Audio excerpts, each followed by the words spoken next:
Any conflict of interest to be declared in relation to this agenda? So we have first up public forum. We have Mr. John Spraggan from Rakiora Stewart Island to speak on the charging options for the recreational jetty users. Are you online there now, John?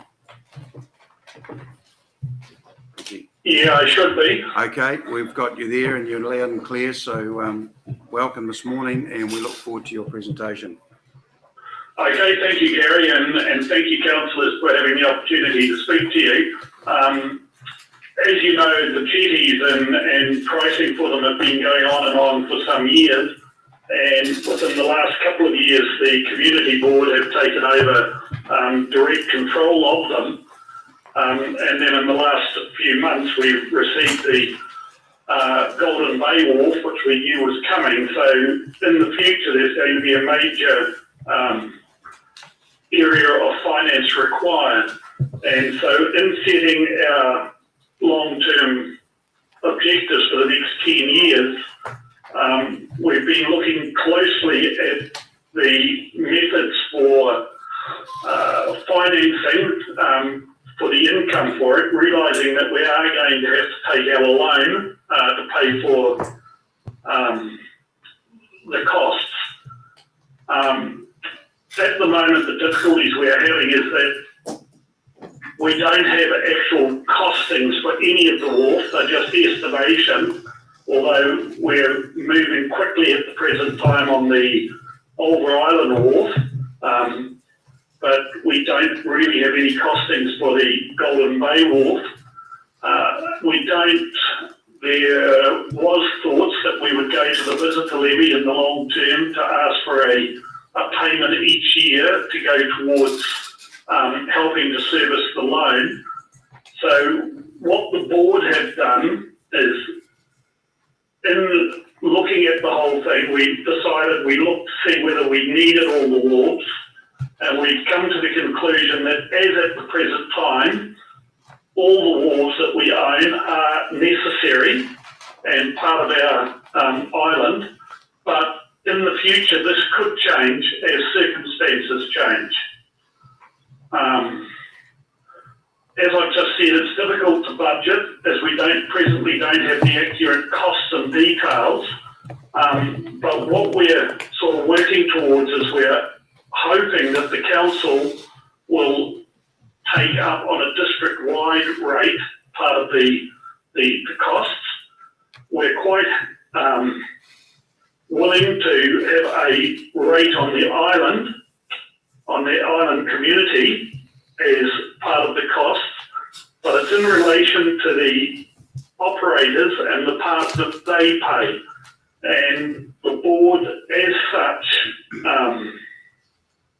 has come up with the option that we prefer, that we charge a base fee per boat, although at the present time the fee that we charge is $1,350 per boat.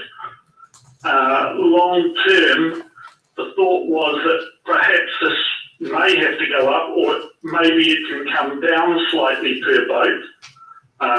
We don't want to make that charge too high because we don't want to scare off any operators. We know of two that with larger boats that use the wharf very seldom, but who pay the charge at the present time to support the island. So we're looking at a base charge and then putting a charge on each person that the operators would collect on our behalf. This has the support of the board. It has the support of some of the operators, although some operators see some difficulties in the administration aspect of it. So we need to go further down the line with it. But that is the preferred method of charging for us. That's basically what we hope to bring forward to you today, just so that, to put you in where the board is coming from. So are there any questions, Gary? Thank you for that, John. Yes, certainly it's been described as a bit of a chicken and egg situation that we're all in at the moment, so appreciate your comments. Are there any questions from council? Councillor Kramer, and then Councillor Duffy.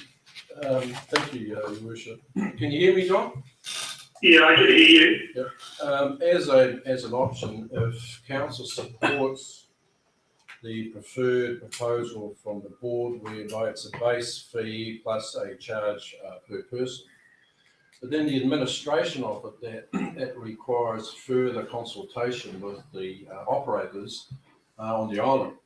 So would it be beneficial if we actually got the board, the operators, and so some senior council staff to sit around the table and work out what is a fair, reasonable approach to see how we actually administer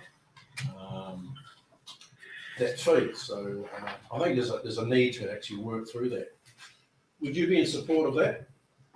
Yeah, I think the board would definitely be in support of that, because yes, we do have to consult, further with the community, with the operators in relation to the charges and how we would collect them. Well, that's possibly a good way forward then. Yeah. So there's 9 operators, isn't there, John? Yeah, we're hoping to pick up a couple more. There's sandpits which haven't actually been built in the past, and there's others coming into the market that we would like to discuss with as well. Okay, so it could be a couple of people outside the tent yet. Yeah. Okay, that's cool. Councillor Duffy, Councillor Owen. Thank you, Worship. John, I certainly respect your, what your recommendation is. Just to ask the question, the effect on the jetties, is that more people related or tonnage related in terms of the size of the boats? No, we don't intend to charge on size of boats. The reason the board took this approach was that there are many non-commercial operators with large boats that go in against these wharves that pay no charges, and it was also felt by board members that charging on a weight basis is unfair in that many of the larger boats they go there very seldom, and they actually carry a lot less people than the smaller boats. The other thing to remember is that if a boat damages the wharf, then they are liable for the repairs. And is that quite successful in recouping that? We have been very successful up to now in recouping it where a boat is damaged. One case it was a little bit difficult to find out who did it, but they admitted it in the end, and then they were quite happy to pay up. Thank you. Councillor Owen, Councillor Douglas. Yeah, thank you, John. I was just wondering if you've given any consideration to an option of the base per boat and then an additional charge per landing, because that would it would reduce a lot of the administration side of stuff. And yeah, I don't know if you've, in your discussions with the board, had any thoughts on that.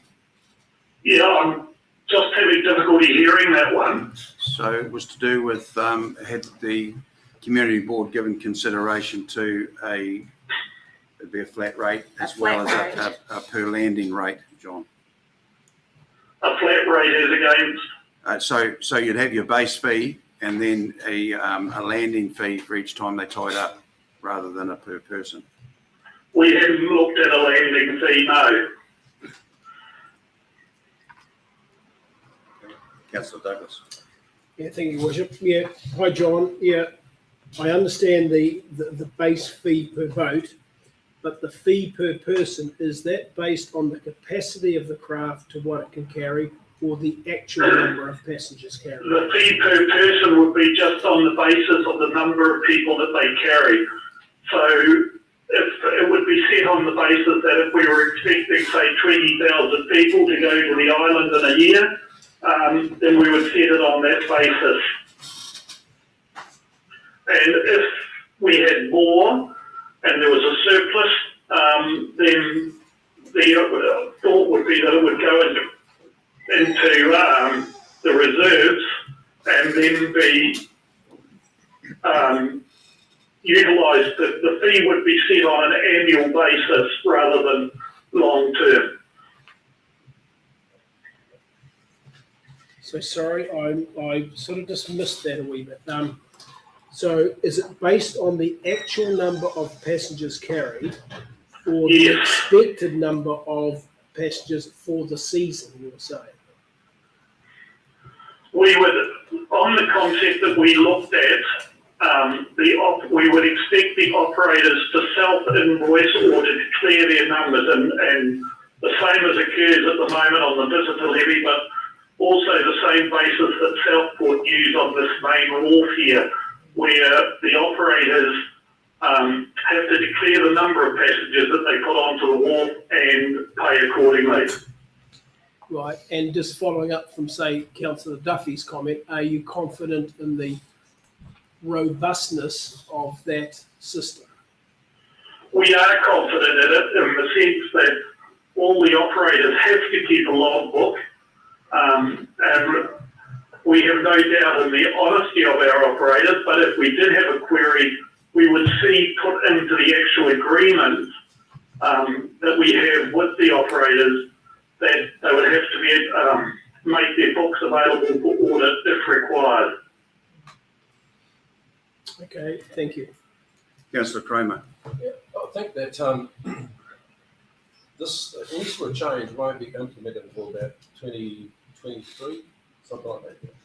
So there is a time frame for the operators and the board and council to sit around and identify and work through a process of what's the best model. And I think that if we get the operators around the table, they have worked with various models that operate through Southland, but also other parts of New Zealand that could be utilised in saying how can we actually make this work, which is sustainable, fair and reasonable. So I think that's a process that will actually cover off a lot of those concerns. Which is what we can discuss it later on when we get to that item. But yeah, totally agree. Councillor Duffy. I see, John, in the information related to this, there's also talk of a contribution from the visitor levy of up to 10%. So that you have no issue with that, and that possibility of perhaps an increase to the visitor levy to cover some of those requirements. Yeah, the visitor, because those are all open-ended at the moment, we haven't committed, but when any discussions that have been had in the past was that when we have to take out the loan to rebuild the Golden Bay and the Oval Wharf, that we would like to be able to commit to apply to the visitor levy for so much a year to help service that loan. And I believe under the present rules, we can apply for a 10-year period. That would be where we saw the visitor levy coming in. Okay. Thank you. Hence my comment about the chicken and egg. It's a bit of a tricky one. Any other Needed rebel questions? yoga. Councillor Byers. Thank you, Mr. Chairman. Thank you, John. Just back to Councillor Duffy's point about the tonnage and the stress on the infrastructure as the vessels get larger. Is there the possibility that the base fee can be based around the tonnage? So the larger vessels putting more stress on the infrastructure, 15-foot boat, not so much. Could that base fee reflect the tonnage as well as the number of passengers? And these are some of the discussions we could have when we have everybody around the table. But no, we're not. We're deciding on whether I don't want to preempt what we're going to discuss later on.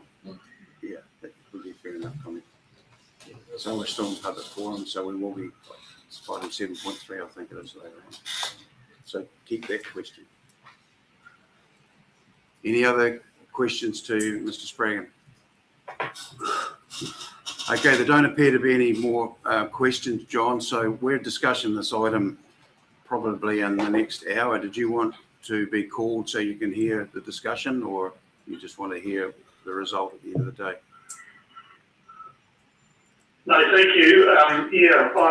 actually at work and fairly busy, so I'll leave your meeting and let you get on with the good work you do. Okay, thank you. And yeah, I understand the island's very busy, so keep up the good work down there. Thank you. Okay, thank you, Gary. Thanks, John. Okay.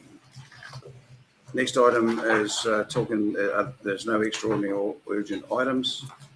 We have the confirmation, sorry, Councillor Green. My apologies, Your Worship, I do have a conflict on a member of the Milford Community Trust. So I just want to make that right. So back to item 3. Declaring a conflict in regards to the Milford Community Trust. And that's for the item later on in the meeting. Thank you. All right, item 6, we have the confirmation of the minutes of the 21st of October. I'm happy to move that they are a true and correct record. Is there a seconder? Councillor Keast, all those in favour? Against? Carried. Thank you. We'll move right on to item 7.1, and hopefully we have 2 people on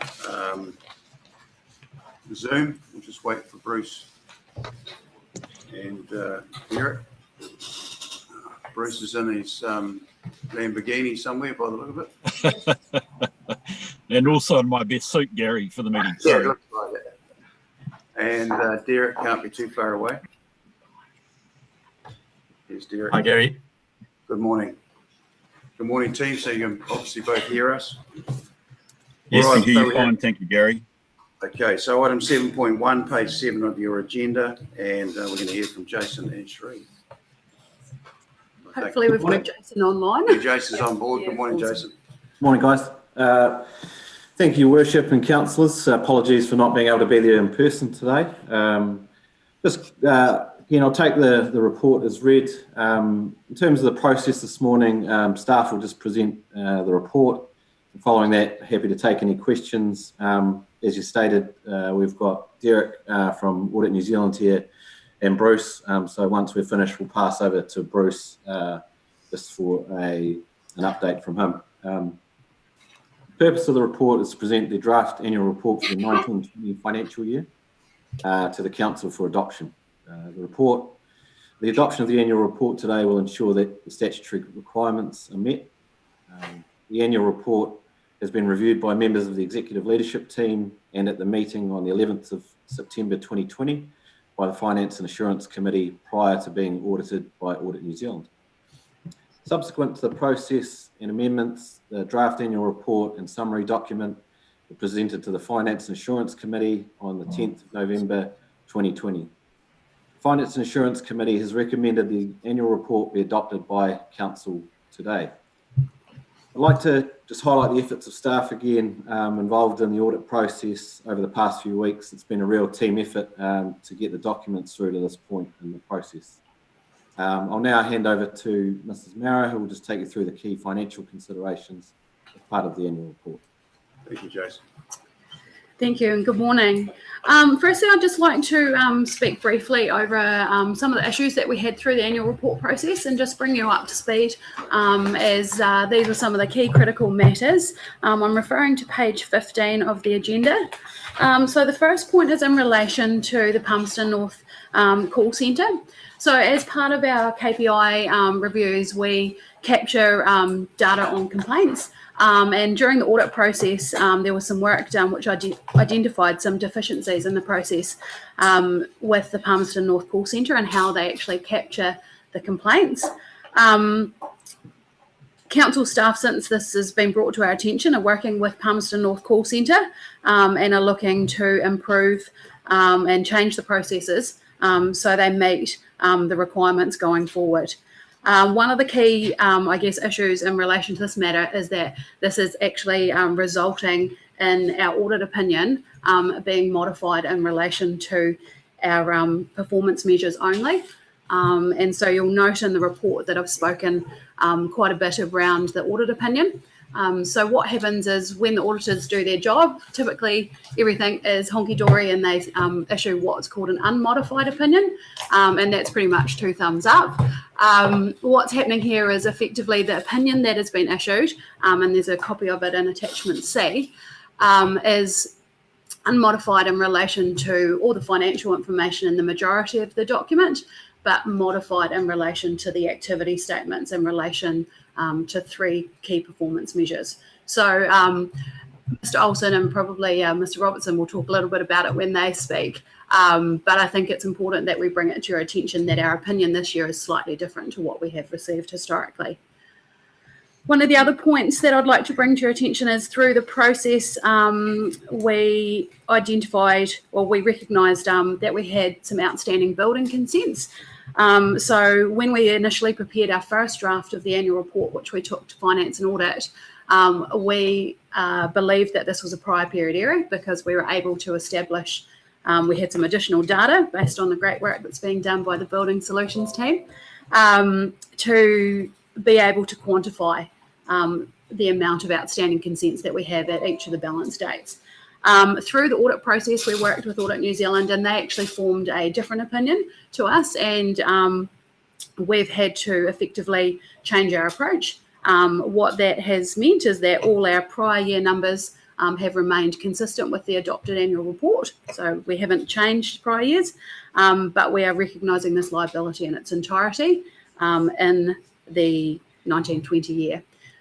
So effectively, we've taken a chunk of revenue, about 850,000, and moved it onto the balance sheet rather than on the P&L. And that's effectively for those consents that at balance date, we've still got inspections outstanding.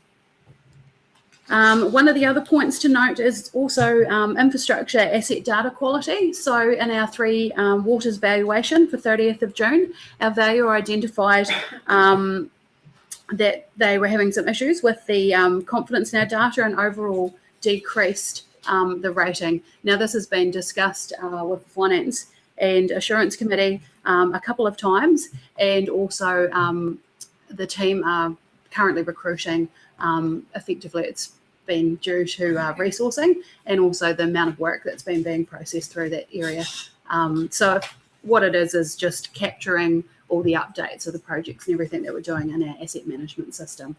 So that's come through from Audit New Zealand, have picked up on that fact as well out of the valuation, and that's a recommendation going forward. So the wheels are already in motion in relation to recruiting for a role to get that data up to date and continue to keep it up to date going forward. The other matter that I'd just like to point, we've talked a little bit about the audit opinion, is in relation to the representation letter. So as part of the audit process, the Mayor and the Chief Executive are required to sign a representation letter to Audit New Zealand.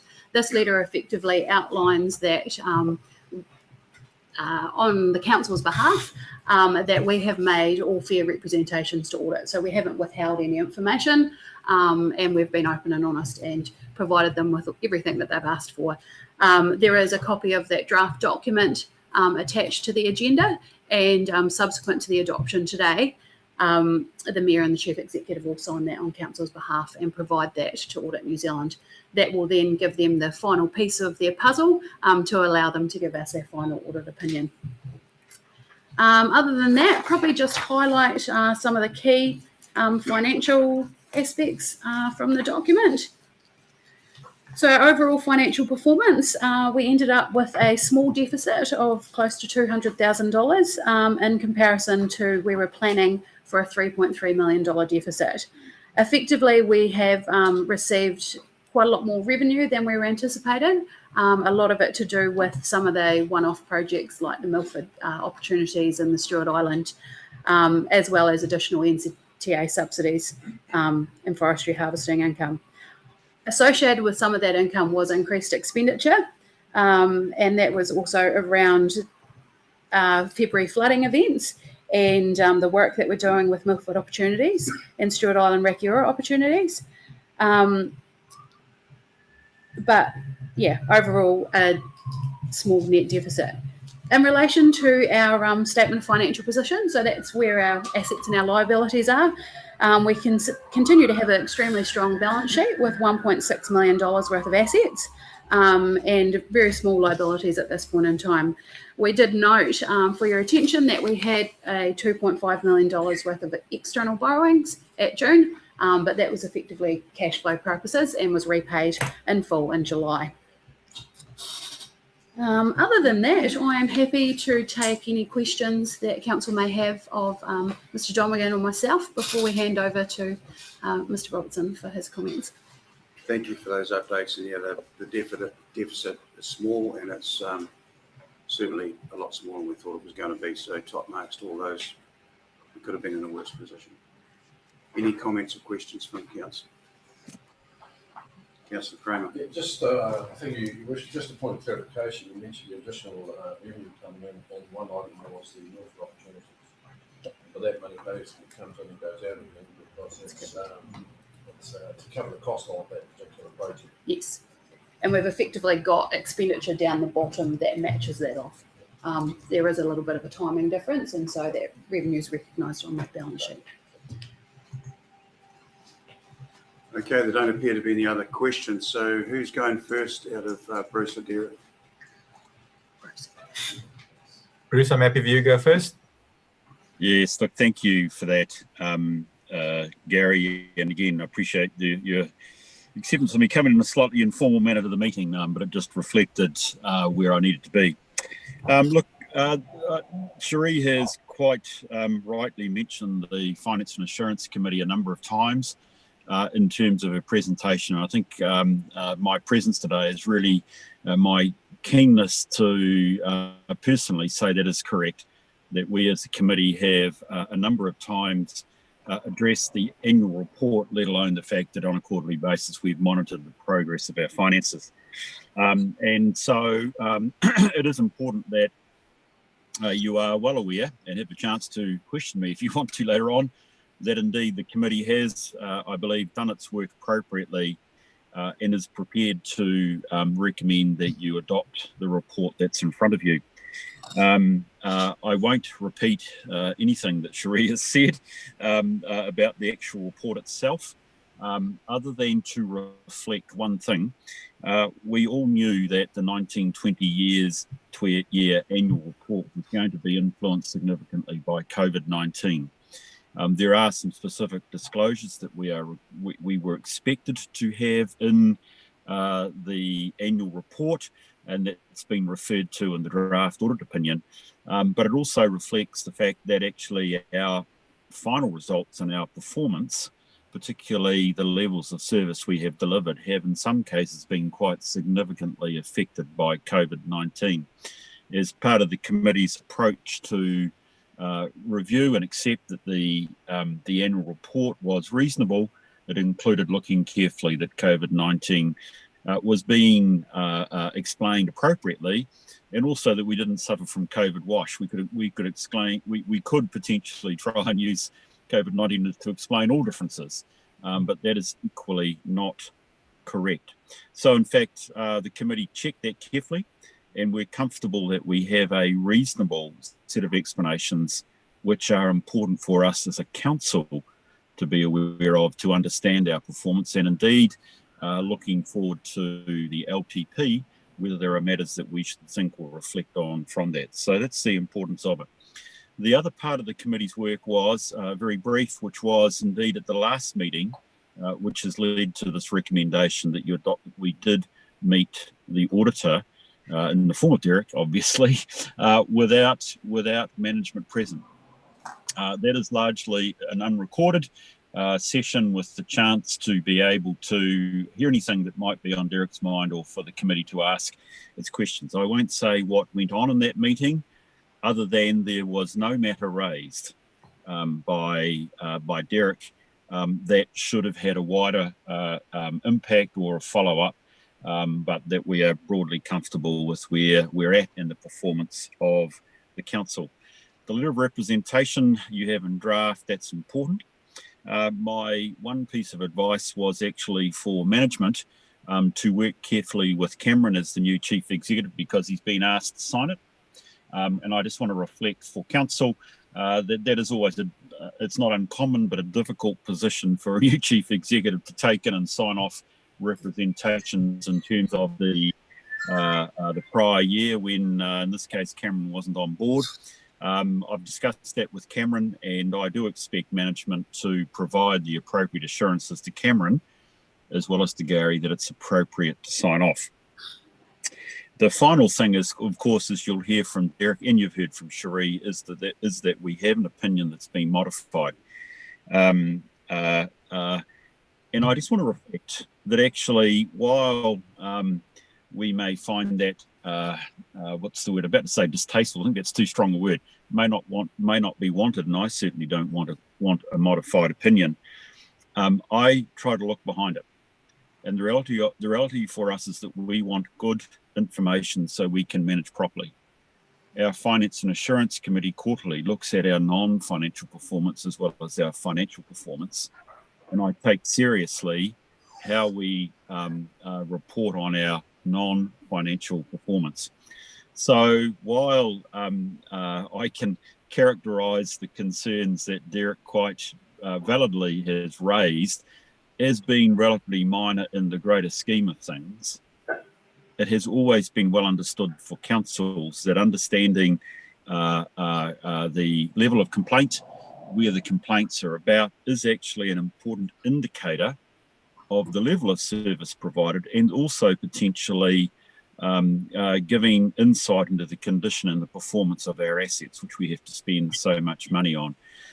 So while, and I'm glad to say, in one sense, this relates to information we source from a service provider, I'm also glad to hear that management are actively following this up.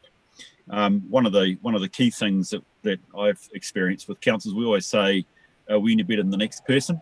Well, the reality of it is there's about 30 odd councils picked up with this issue. So if you can say we're in fine company, we are in fine company. There's a good number of us affected by this actual qualification.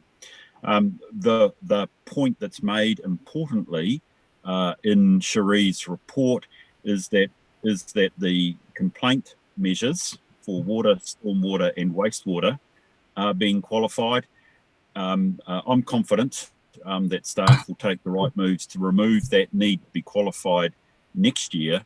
But the likely impact, without telling you what his opinion will be next year, is that we will still have a modification for our comparative information for this matter is removed from our annual report. The other thing that's important to note in the opinion is that it's not a qualification, but it's called a matter of emphasis. And that is just reflecting the fact that Derek is the opinion giver, along with all opinions across the sector, indeed the public sector, quite rightly refer to our note where we explain the impact of COVID, just reflecting what such a significant impact it's had across the sector. So, with that, Gary, I'm quite comfortable that on behalf of the Finance and Assurance Committee and as its independent chair, that you move when we've had appropriate time to the recommendations, and that in effect you accept our recommendation that this is our annual report for the 2019-20 year, and indeed that you and Cameron sign the representation, knowing that we have got an opinion that is appropriate from Derek to receive. The resolution does have a wee bit of a scape, just in case there are minor modifications between now and the actual signing of documents, but I think it's appropriate in slightly extraordinary circumstances in which the annual report has had to be completed and audited and is being delivered today. Thanks for that, Gary. Thank you, Bruce. Before we move on to Derek, are there any questions of Bruce? Okay, Derek, welcome. Thank you, Gary. Thank you, councillors. It's a good thing that I allowed Bruce to go first, because I think he said everything so eloquently. There's not much for me left to say. I think Cherie and Bruce have summed up everything quite nicely. All the issues, as Cherie has explained them, are captured within the report. We will be issuing our management report also in due time. We are still finalising that, and that will be presented to the audit committee at their next meeting, and then also then for council. But all the issues that have been raised by Cherie and, as Bruce explained, will be contained in that report. Also, maybe just from my perspective, to take this opportunity again to thank management for their cooperation during the audit process. Again, I think it went smoothly. A lot of assistance was provided, regular follow-ups, and all queries were cleared within a reasonable time. So again, from my perspective, thank you to management for their cooperation that allowed this process to flow smoothly. Yeah, so I'm also just happy to take questions. I'm not going to mention anything more. As I said, it was well explained by Bruce and Cherie. Thank you, Derek. Are there any questions of Derek? Okay, there don't appear to be. Thank you, team. Thank you, everybody that's been involved in this. It has been a very, very thorough process, and we are all now on the same page. So there's only one thing left to do, and that's for Cameron and I to sign the last page. Go about your day. Thank you very much, unless you want to be here for the rest of the discussion. No, thank you. You look like you're busy, Bruce. I'll get back to driving my Lamborghini, Gary. Yeah. No, thank you, and all the best for the rest of the day. I appreciate the chance to actually join you in the meeting, Gary. We'll catch you guys later. All the best. Thank you for your summary, Bruce. Very good, as Derek said. Thank Cheers. you, Gary. Thanks, Derek. Thanks, Jason. I don't know if you're staying, Jason. Yeah. Okay. I'm still here. All righty. So if you refer to item 7.1, the adoption of the annual report on page 7 of the agenda, as you have heard, there has been a number of discussions over this to get us to this point, and there is that option in there that was quite rightly put by Bruce, that item F, that isn't it? That's the one about minor amendments. Yes, minor amendments. We are in a position to sign off. So are there any other questions or anything anyone wants to say before I put this recommendation? Councillor. Yeah, just that it is a bit disappointing to see some of those complaints having not been reported. Like, it would be my guess that it's probably about right that there has been a bit of underestimating from public's feedback that I get around some complaints, that some of them have not been picked up. So just would love to see some expedience in addressing that, yeah, because we're trying to build people's faith in using that 0800 number in that official request for service process. So, Absolutely. yeah. And there's 30 other councils in the same position. Yeah, so, yeah, but I'm happy to Totally move. appreciate that. Okay, so the adoption of the annual report's been moved by Councillor Owen. Is there a second? Councillor Scott? All those in favour? Aye. Against? Carried. Once again, thank you so much for your time and effort, and I know you'll have that letter on our desk pretty quickly. Cheers. I just wonder, Your Worship, in order for us to move a vote of appreciation for all the work that's gone in here. Would you like to go along? Oh, certainly, yeah. Yeah, we'll put a comment in the minutes to that effect. Councillor Duffy, yeah, very well said. All right, the next item on the agenda is item 7.2, the plan change for the dark skies down on Rakiura. Kia ora koutou katoa. Just before I sit and talk to my report, I was just going to do a bit of an introduction and welcoming, I guess, on behalf of the policy team and the planning department to Mr. McIntosh, because he's not met us yet. So before I was going to talk just a little bit of a who I am, I'd just like to sit him down. No pressure. Yeah. Yeah, so welcome, Mr. McIntosh. Just a little bit about me. My name's Margaret Ferguson. I'm in the resource management department, and my mahi is policy, and my esteemed colleague here, this is Rebecca Blythe, and we work together and do all the work around the policy development. And yeah, I'm sorry I didn't get to make the coffee on Monday. I can't lie. I had a doctor's appointment that I didn't want to miss, and I thought the chances of seeing you were probably greater than getting another doctor's appointment so soon. So yeah, I fall on my sword on that one. But yeah, welcome and thank you, and we look forward to working with you. Thank you, very good. So this is quite an exciting day, and it is the shortest report on the agenda, so you'll be stoked about that. Hopefully you'll feel like you're ticking a box. So this relates to the plan change, the dark skies plan change that we've been processing on Stewart Island, that relates to Stewart Island.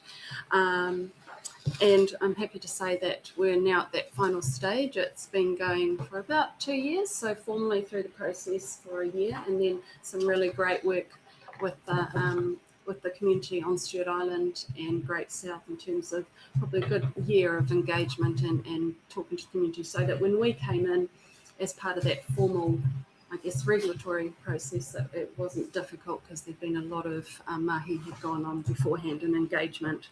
So the community was quite involved. So this final stage is where we actually make the plan change legally operative, and that is literally where we put this, sign it and seal it. So I've attached the relevant document for that process. That's in the report, and that's where we would have the Mayor and the Chief Executive sign it, and then we have the District Council seal put onto that document, and then that makes it absolutely done and dusted, all official. That document outlines an actual date that we make the plan change legally operative, and I'm proposing the 18th of December for that. It also outlines the date where we publicly notify that operative date. So that is, we let the community know that the plan change is officially complete, and that date will be the 10th of December. I had hoped to use the Stewart Island News as that official media outlet. However, the RMA requires us to give an exact date, and I couldn't pin down a published date for that. It was kind of between the 10th and the 13th. So it will be in the Southland Times on the 10th of December. So that's the official public notice date, but it's also going in the Stewart Island News as it relates to that community, and rightly so. They should know first. So really, it is very short and sweet today. My two resolutions are that the council agrees the proposed date of the 18th of December for the plan change to be legally operative, and that you agree, once you agree that date, that you agree that that the Chief Executive and the Mayor sign the document and seal it, and then we push play. So, yeah, if there's any questions. Then... As you say, exciting day, and it's it is. It's all for the right reasons. Yeah. Any comment? I thought you might have a comment there, Councillor Ford. Yeah, thank you very much for the work that's gone on. It's certainly the community quite delighted with the police operation so far. They've been keen to progress all the way, and I believe it's making a difference already in the number of visitors we get. And certainly, we're at lack of the odds with the sky, but it's certainly made a marvellous other point we've come to it. So very, very pleased. Thank you. No other questions? Would you like to move the recommendation? Yes, of course. Councillor Ford's moved the recommendation. Unless there's further questions, seconded Councillor Ravenclaw. All those in favour? Aye. Against? Carried. Thank you. Thank you for everything you guys have done. Thank you. Thank you. Thank you. Right. Next item on the agenda is item 7.3 in regards to the non-recreational jetty use on Stewart Island. Charging options, page 337. Just remember some of those questions you were asking Mr. Spraggan. You may like these. Good morning, Mr Mayor, councillors. I'm here to present the report today on the charging option for the non-recreational jetty use for Stewart Island, Rakiura. Fortunately or unfortunately, Robin's away on Outward Bound, so she's probably having a really cool experience possibly out there right now. So just in regards to this, of course, you'll remember that we've been to you a couple of times in regards to this. We've also had discussions with the community board in regards to the mechanism. You've heard from John Spraggan this morning in regards to what the committee are thinking and the reasons for it. I guess what I'll do is just perhaps provide a little bit of context about where this fits in with everything. So currently we have 3 pieces of work that are occurring around this issue. One is the revenue and financing policy. You'll remember, of course, that as part of your revenue and financing policy that's currently out for consultation, that we are establishing the funding sources for the Stewart Island jetties. And Mr. Spraggan mentioned that this morning, that revolves very much around potentially some district rate funding, some local rate funding, some user fees, and some visitor levy. That decision on exactly what the amounts are to be contributed, that will be done or undertaken as part of your long-term planning process. Okay, so today all we're talking about is the actual mechanism for the collection of the user fees. On top of that, the local estimates process, of course, is in process for the LTP as part of the Stewart Island Community Board meeting. They recommended to council that a local rate be struck, and that actually included additional monies to fund the jetties for this coming year. They were, of course, still noting that the revenue and financing policy is out for consultation, so we may have to amend that. But they did postpone the setting of the user fees until council had made this decision. So we will be going back to them on the 14th of December and asking them to recommend the jetty fees. On top of that, of course, we've got this paper that's come to you now where there has been 3 scenarios that have been considered. There's lots and lots of different options that could have been considered as part of this user mechanism. These were 3 that were settled on, I presume, in conjunction with the Stewart Island Community Board at the time. Yeah, and those options are outlined in this report at the back, right, for further information. I guess also just to move this one along, when we first came to you and when we discussed how much funding was required back and when we were doing the revenue and financing policy, we were indicating then that we needed around 92,000 from now or from the first year of the LTP for the first 6 years, and then it increased into 115. If you remember rightly, at the time, council noted that that was due to the fact that the Stewart Island Golden Bay Wharf project would not proceed until about 5 years' time. And to enable that for the jetty still to actually operate, we needed to incur a large amount of maintenance expenditure. And so the council suggested that maybe that needed to be pulled forward so that instead of incurring that maintenance expenditure, you use that funds against the actual cost of the jetty. When we went to the community board, they were in agreement with that. And so as a result of pulling that project forward to the second year of the long-term plan, we now only require around 15,000 for the first 2 years. And then after that, it's about 95,000. That's still on the proviso, though, that jetty is going to cost $2 million. And as Mr. Spraggan indicated before, that's still an estimate. We've still got to go through a process, which currently the services and assets team are doing, is trying to firm those prices up a little bit more. And it's still also on the basis that the funding would need to be 100% from a loan, whereas there may be some other options that we may be able to get funding for. So that's where potentially that's at. We then subsequently to the last meeting, you asked us to go back to the committee and talk to them about the options that were being presented and the thinking that you had done and what did they want to recommend. As Mr. Spraggan indicated at the workshop, they indicated that they would like to continue with their original proposal, which was very much based around a base amount with an additional charge for passengers. The one issue that's probably that we covered off at the committee meeting, but that council may want to consider is the timing of when, if they were to adopt that method, of when that might be applied. The committee did talk about it coming in from the first year of the plan, but I guess one other option that you could consider is actually applying it from the year that the Golden Bay Wharf loan would kick in, which is in 2023. That would also enable some additional discussions, as was noted by the councillor, to occur around how it would be implemented and also firm up exactly what it was that was required. So I guess that's probably mine. Karen, you probably want to add anything to? Kia ora tēnā koutou katoa. I don't think so, other than perhaps mentioning that when we talked to the operators between the last council meeting and the community board meeting, there's not general agreement among the operators about what would be a preferred option. And so I think more work probably does need to go into talking with them and getting some way forward that they can all live with that meets the objectives of the community board and council. Appreciate that. Thank you. Yeah. So we've got a lot of work has been done, and I heard from Councillor Ford earlier this morning that it's been some fantastic work.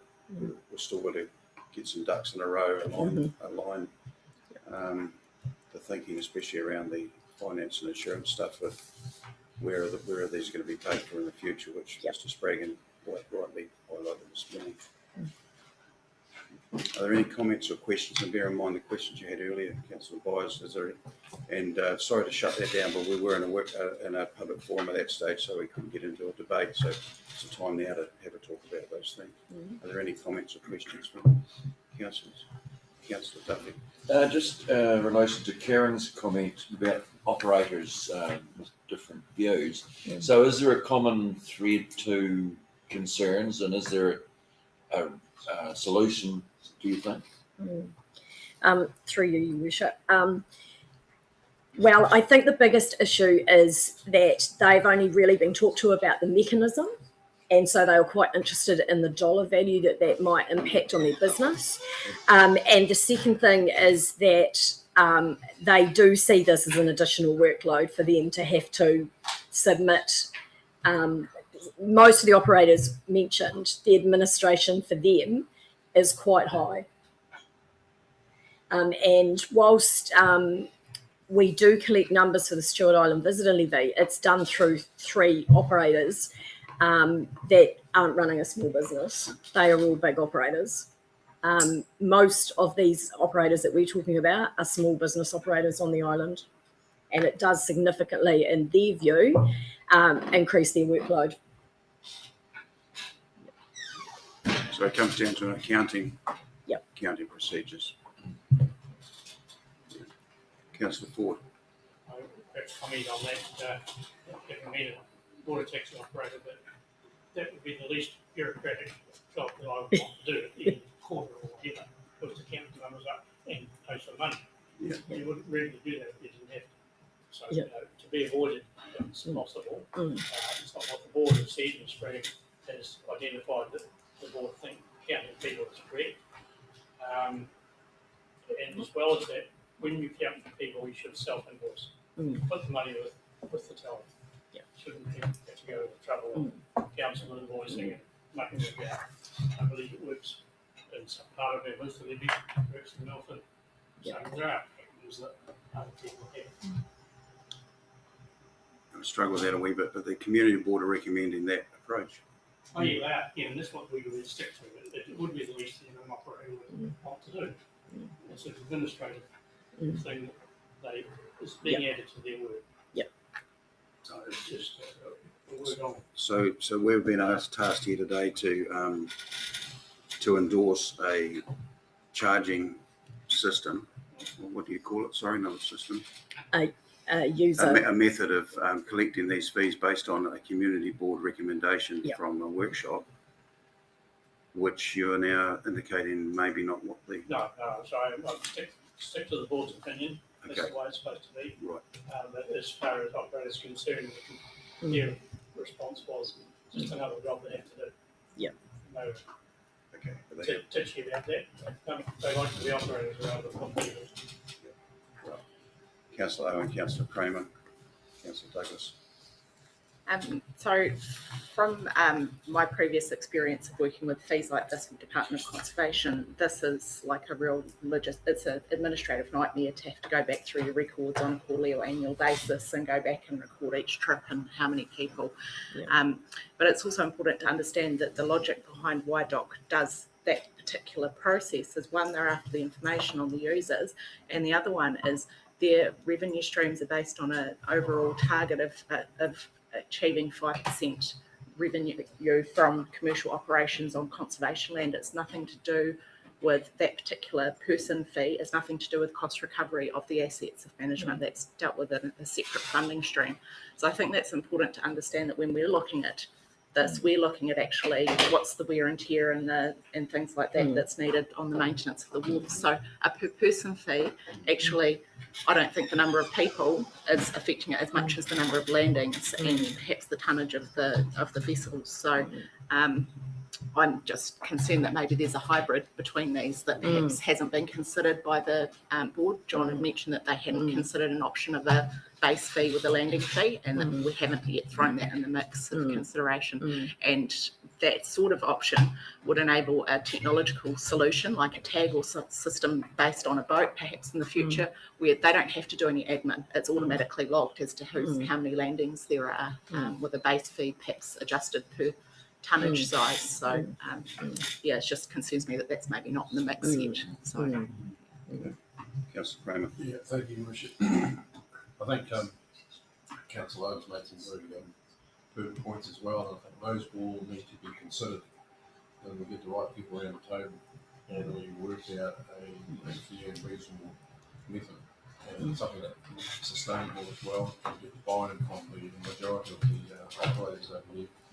But just for clarification too, if we support the community board's position on this and we endorse it, there's a time frame that we can work with the community and the operators, the council staff, to see what the best model could be, and really need to listen to the operators as to how the community work best for them as well. Because we need them on board, and it's a partnership approach. So I think it's important that we actually create that environment where we can actually sit around the table and talk to them. So personally myself, I think if we support the community board, got time to set up a forum where we can actually discuss this and then move forward with something that, as I say, that is sustainable and fair and reasonable. I appreciate that. There's certainly been a lot of work going on down there to get to this stage. Councillor Douglas. Yeah, thank you, Worship. Yeah, I mean, I support these Stewart Island Community Board approach. I understand that the operators would be reluctant at the end of the day to fill out that paperwork because A, it's work, and B, it involves them paying money to council. But I think at high level, they must understand that we, the council, are providing the infrastructure so that they can operate their business to their betterment, and that comes at a cost. And so there has to be a realisation that we're talking about commercial activities here, and we're putting money up front. Therefore, that loan has to be serviced, and it's serviced by the users. And we have to make that point quite clearly, not forcibly, but clearly. So through you, Your Worship, I think that there is absolutely no doubt that all the operators on the island understand that, and they do know that the jetties have to be maintained, and that we have to be planning for the end of life of the asset and the replacement of those jetties. So I can say that every operator that I spoke to all of the operators, and they all acknowledge that the current fee they felt was quite below what they would maybe expect to be paying, but it's the way that we collect it. So everyone has an understanding that we're going to have to collect more. So I can confirm that. It's just how we do that and what the impact will be for them. Thank you for that answer. Councillor Scott. Yeah, thank you. Thank you, Your Worship. I certainly was looking towards option B prior to the public forum this morning, and I think we do need to listen to the community board's wishes, that supporting what Councillor Owen said. Look, I think that the wear and tear is going to be done by vessels rather than passengers, and I just wonder whether we can do option A, basically saying number of passengers carried or landings, and something like an RFID tag thing where they can swipe a tag over. Look, you could capture that electronically where they don't have to do too much administration, even if they swipe the tag and put the number of passengers in at the time, and we could collect that data in real time to lessen that administration burden. And these are the things that we can talk about over the next 2 years if we create the mechanism now, or support the mechanism now, wait for how this is going to be funded for the future with either a local rate, district rate, because these processes still have to be discussed through the public consultation stuff, et cetera. So, Councillor Bolles. Thank you, Mr. Chairman.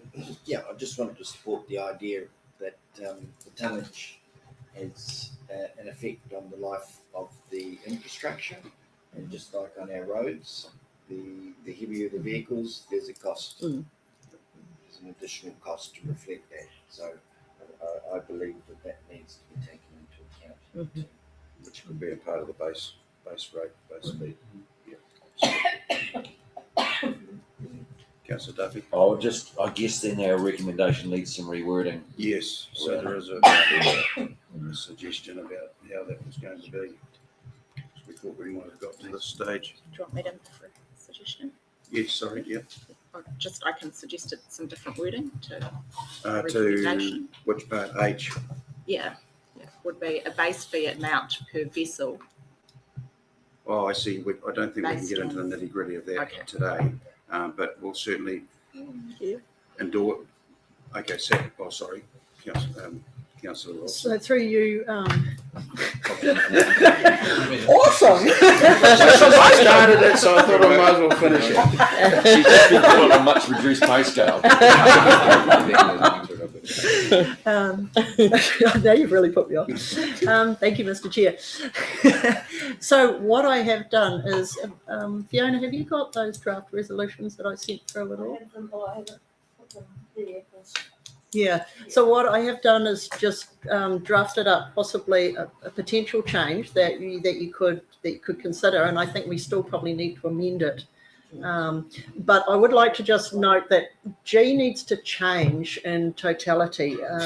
It says notes on the 5th of August that the community board endorsed a base fee amount. That's incorrect. That should say something notes that on the 11th of November 2019, the Stewart Island Community Board recommended to a committee of council a charging method of a base fee amount with an additional charge based on the number of passengers. Okay, so that just needs to clarify G. Hopefully Fiona might be able to help that up. Yep, and I'm just thinking further to Councillor Owen's comment in H, what I had sort of proposed was endorses the charging method of a base amount for each vessel with an additional charge based on the number of passengers carried from the 1st of July 2023. So it's just allowing that couple of years to occur for the setting of the Stewart Island Wharf user fees following further discussion with users, just to incorporate So that will allow what that will. Sorry. I'm just wondering if rather than a number of passengers carried, it could be based on use, and then you have the option to do a landing fee or a number of passenger fee, depending on how you go with those discussions with operators around. But at the stage we're endorsing the community board's decision, so we can, or comments, and with them, we have up until the 1st of July 2023 to change that based on the public consultation that's occurring through the long-term plan and any other consultation with the users, which at this stage is 9, possibly 11. Oh, sorry. Would you mind if I just check with Anne? If following the discussion that Councillor Kramer suggested with the actual users, and I just observe in my limited time in local government that it's very tempting to try and design a system in here that actually doesn't work for any of the users. So the closer we can get to the users, the better the result will be. But Anne, in the revenue and financing policy, you're needing something here that we can go out and work with.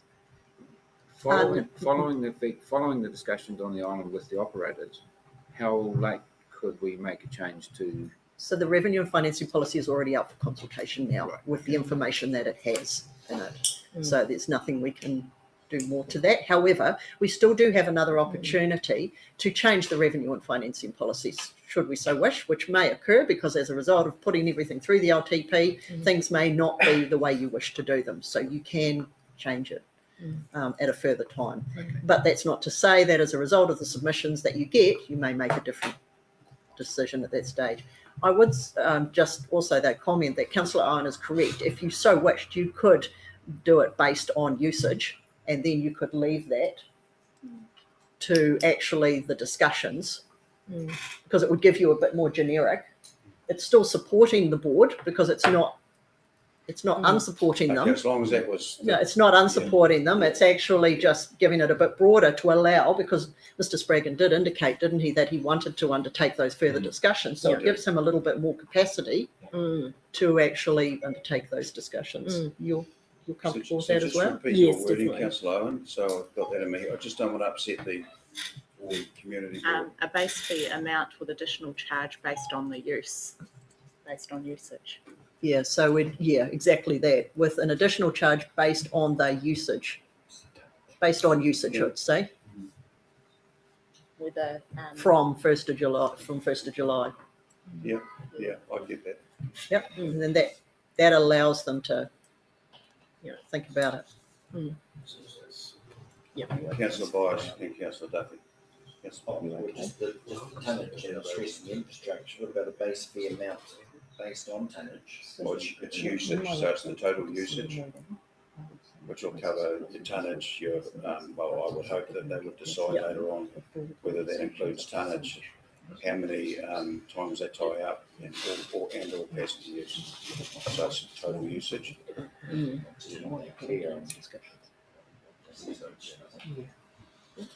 Endorses the charging method of a base fee amount for each vessel with an additional charge based on usage. Yep. So the definition of usage would cover all other modes that the community or other options that the community and the operators may wish to discuss. Through you. Before the 1st of July 2023. Yeah, go from 1st of July 2023 for the setting of Stewart Island Wharf user fees, and then you want to add something in following further discussion with the community board and users? Through you, Mr. Chair, just in yes, that sounds nicer.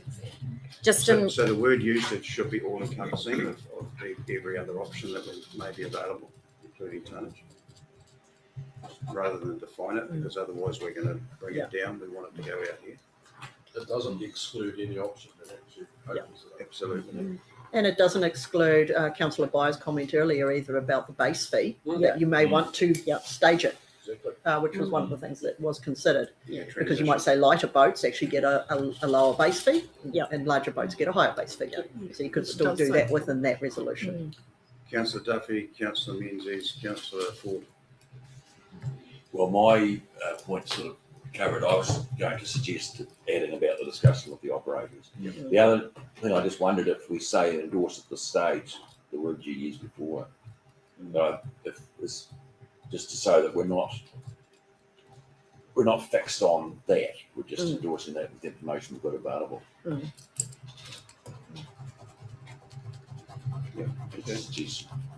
Councillor Menzies. Thank you, Your Worship. I agree with Councillor Owen's comments and also with the party coming together. But I just want to clarify the date you have suggested. That's the earliest date on which a decision can be made following the required consultation period. So that date, I've chosen that date because that's when potentially the loan repayments would kick in on the Golden Bay Wharf. So based on the current estimates, the additional monies that they need to collect is around 15,000.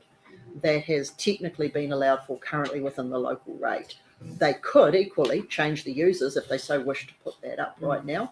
They'll make that decision in December. But that's, so, I mean, it could be any date. That was just the reason for that date. Just interested in it being, I guess, being resolved as quickly as possible with respect to the consultation that's required, given the time that it's taken already to get to this case.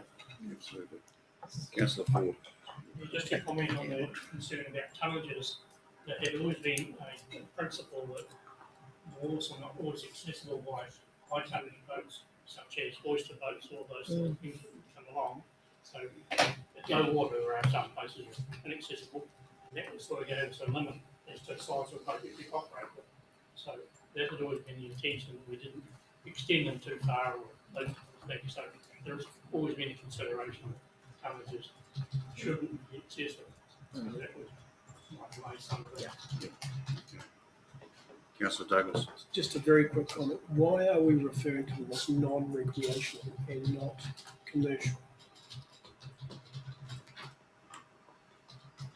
because recreational boats don't pay any fee. So it's Yeah, anything no, outside no, of but that. basically, we're dealing here with non-recreational, right? Which in my mind is straight commercial. To me, there should be two categories, commercial and recreational. We're using a negative term to describe a positive situation. Are they all? Is there a reason why sorry, it's yeah. non-recreational there and not commercial? That's Are my they all question. commercial? I don't know if they are, Um, or deemed to be under the. Yeah. Anyway, that's something we could look at. Well, I was going to say, like, if would you classify dock as being commercial? Yes. Yeah. They certainly pour a lot of money, certainly drag a lot of money out of it. Be one of the biggest operators in New Zealand. I just wonder if there's some categories we could miss out if we changed it to commercial. that we don't realise here. Yeah, the thing is, if you're not recreational, then you should be paying something. And at this stage, there's 9 operators been identified. We'd have to look at what the word commercial means, Councillor Douglas, Yes. because we've got. Well, perhaps, just in the discussion, would docs slip through the cracks if it was commercial? Because they would claim they're not commercial. We would assert they probably are very much commercial. Yeah, I hear the negative type thing, but I think non-recreation covers everybody outside of that, which is whether you're operating a fish company or operating a cutting lawns with a lawnmower and taking the lawnmower by boat to go and cut dock land. It gets too tricky. But I'd be happy to be led the other way. I just think it would be commercial and non-commercial. So which is non-recreational. Non-recreational. I hear what you're saying though. Yeah. I would hate to see somebody slip through, but yeah, the fact that you've identified it's non-recreational, meet the criteria. Yeah, We'll let the legal experts have a look. Okay. Right, any other comments or questions while Fiona does a fantastic job of And further to Councillor Menzies' comments as well, there's nothing to stop you from sorting this mechanism out. This is only when this will apply from. So you can actually undertake this mechanism in discussions with the users and the non-recreational users now. Effectively, this is just when this is just the application of the user fee. Yeah. So just to clarify, and your suggested recommendation here hasn't got the word usage in it, so you have. Yeah, so it needs to say endorses the charging method of the base amount with an additional charge based on usage to be applied from. Yeah, based on usage applied from 1 July 2023. Yeah, it was the adding of the to be applied from 1st of July. And then there's another sentence at the end you've put on there, haven't you? Yeah. Following further discussion with the community board and operators. Yeah. Before you move that, can we just check with Melissa? Okay. So would you like to make a comment, Melissa?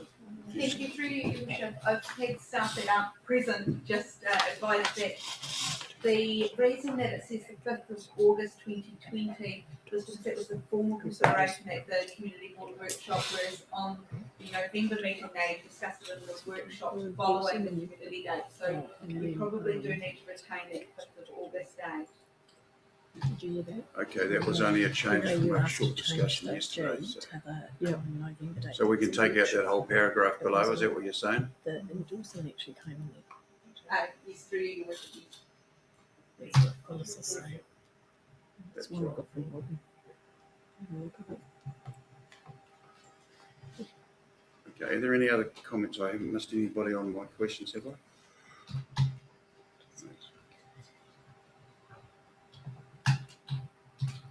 We will stop for a cup of tea after this. So your presentation will be a bit later.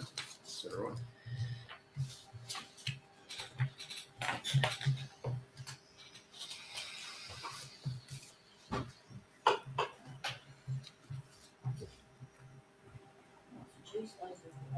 Yep. Got a new page. You right? I can't find it. Sorry, I'm sure that J was new. sorry. Yeah, request that Rakiora Stewart Island Community Board take So, resolution H into account in recommending the water user fees of council for inclusion in the long-term plan I'm just 2031. trying to find it, but I can't. You're happy with that, Yeah, councillor Forbes? 2023, this is when. It just gives that flexibility That's for when some the- further that's when discussions, the- but with a mechanism going forward to 2023. We went all the way. For us to get. Yeah, that's good.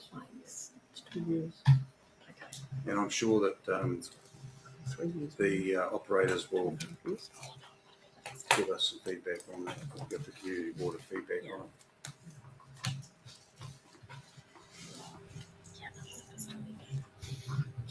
Right, so based on the changes that have been made, and thank you to Melissa and Fiona for doing those and confirming those, and Anne for that, assisting with that wording, and the comments of Councillor Owen, you have a new H and a new J. Councillor Ford has moved those, the recommendation as they are on the screen in front of you here. Is there a seconder? Councillor Kramer. All those in favour? Aye. Against? Carried. Thank you for that. It will be good when all these intertwined little bits and pieces that are occurring actually gel and we can move forward with it. Yeah. Thank you. Right, we are going to take a break for a very quick cuppa and stop before we come back to the next item, which is on your agenda there. I'm sorry. Yeah, we're adjourned now. So we'll come back here at 10:30 on the dot, please. So this is the next one where we go.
program.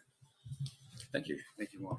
So the purpose of my report is to extend the free building consent incentives program for burners in Winton. So just some background to that is that Environment Southland has an air monitoring station in Winton, and it measures PM10, which is a measure of air pollution. And the main cause of air pollution in Winton is domestic home heating. So an airshed, which is effectively just a boundary of an area, can be classified as polluted if the number of exceedances of the standard is more than one per year over 5 years. If you look at paragraph 11 of my report, there's a table there, and you can see that in years 2015 through to 2017, there was one exceedance per year, and since 2018, there's been none, which is great. Great. Yeah. In 2014, Council introduced an incentives program where building consents were to be funded, paid for by the Council for burners that meet the national standards in the Winton Urban Resource Area. And the reasons for doing that was to help Winton to keep within compliance with the standards, public health reasons, reputational reasons, but probably most importantly that if Winton did trigger a polluted airshed, then that will bring in restrictions on new industry in Winton, that is restrictions on new consents for discharges, and that would be quite harmful and definitely not wanted. In September, the Regulatory Consents Committee considered this issue at their workshop, and we were favourable to extending the scheme. And I've just noted that Julie Conrady advises there have been 92 new dwellings in Winton in the last 5 years, most of which would have burners. And given there's been a slight decrease in air pollution, that's actually a very good result. So the question, should you extend the program? I believe so, that it should be extended for 2 more years. And in doing so, there will be 5 years clear of exceedances. And I think that'll put Winton in a very good position going forwards. The Winton Community Board also considered this issue at their last meeting and were favourable for Council to accept the recommendations of my report. And Mr. West, who's an air quality scientist, is here to assist with any technical questions you might have. So, any questions? Thank you. Figures say it all, really, don't they? Any questions from Council in regards to this? Mr. Scott. Thank you, Your Worship. I certainly support that. And just question about whether it's anywhere else in Southland a potential problem as well, or is it just sort of specific to the nature of Winton? Yeah, Winton's been the only town in the district that's been close to exceeding the standards. But it has been measured? Yes, it has been. So, Owen, what other towns have been measured? Come forward. Mr. Chair, we've completed monitoring previously in Te Anau and Riverton also, and over time there will be monitoring in other towns as well. With Winton, it's been set up as a survey site, so to go in and investigate what the air quality is like in the town. Upon finding it was close to exceedances, we've extended that for a few years to check where it sits. And so once we get a clear period, then that equipment will be moved around to somewhere else in the district. Previous investigations, I guess, have indicated that Winton was probably the most likely. So other towns may have some issues, but we're not expecting significant issues elsewhere.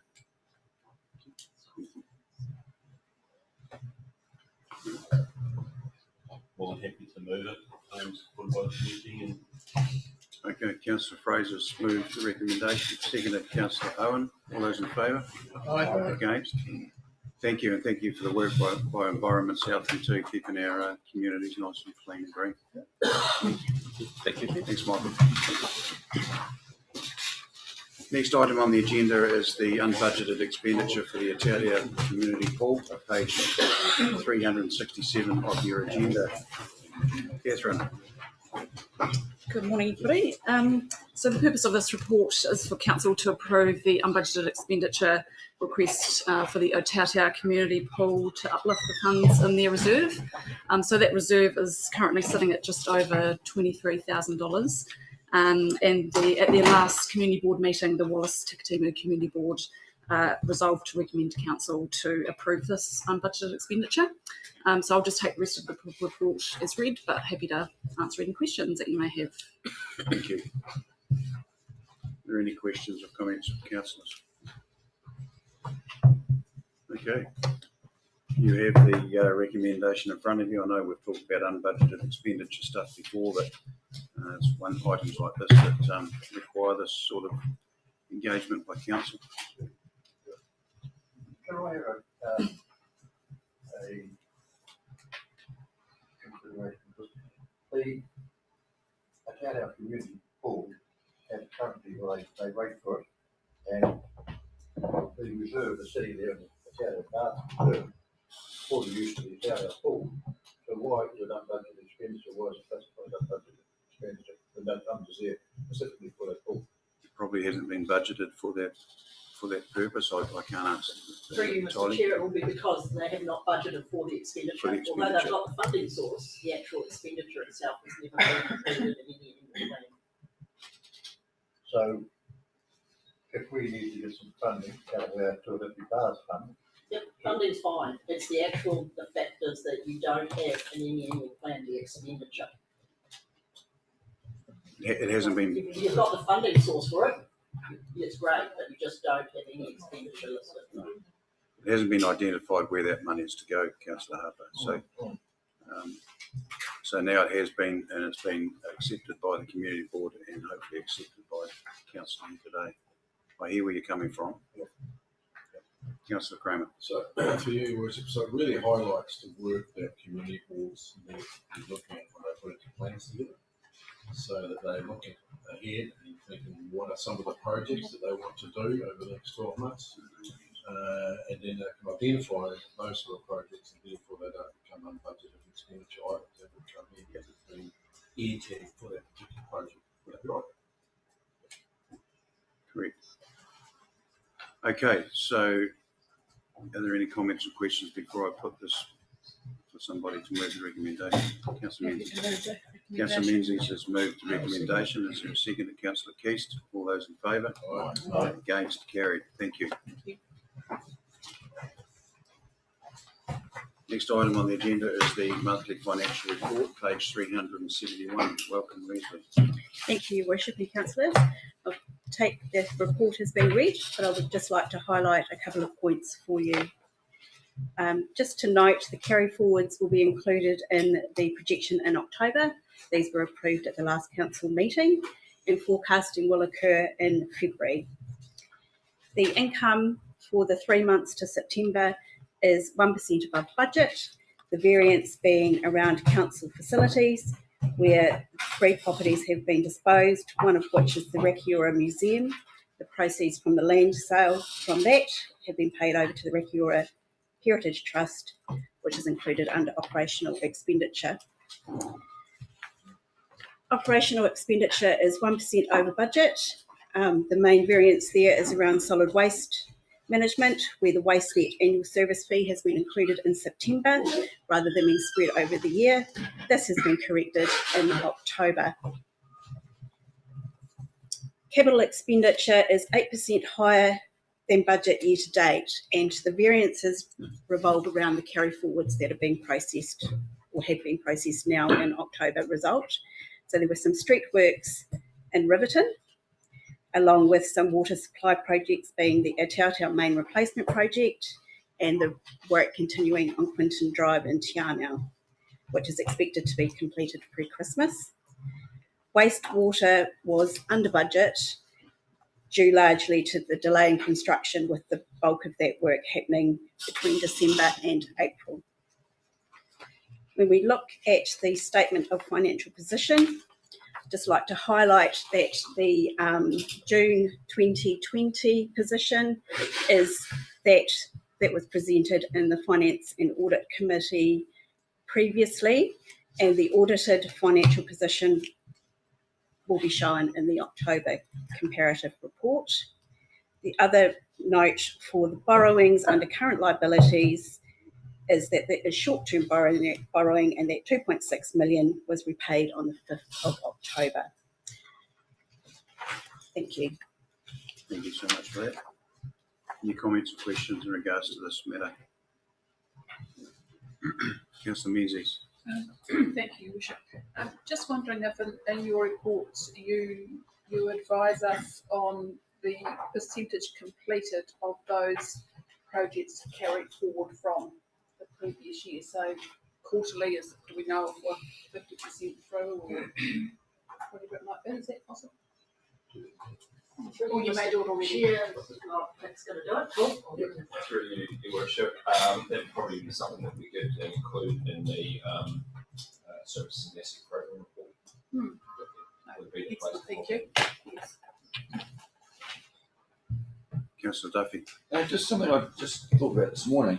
The digitising of our records, is that project still ongoing, or where are we at with that? I don't see anything on it nowadays. So it was completed, everything was completed that came out of downstairs, and then it's as required now. So anything that comes in now, you're talking building consents and all that stuff. Well, I'm meaning we sent all the records to Auckland to be put on there. They've So that's all done? All done and dusted. And paid for? Yep.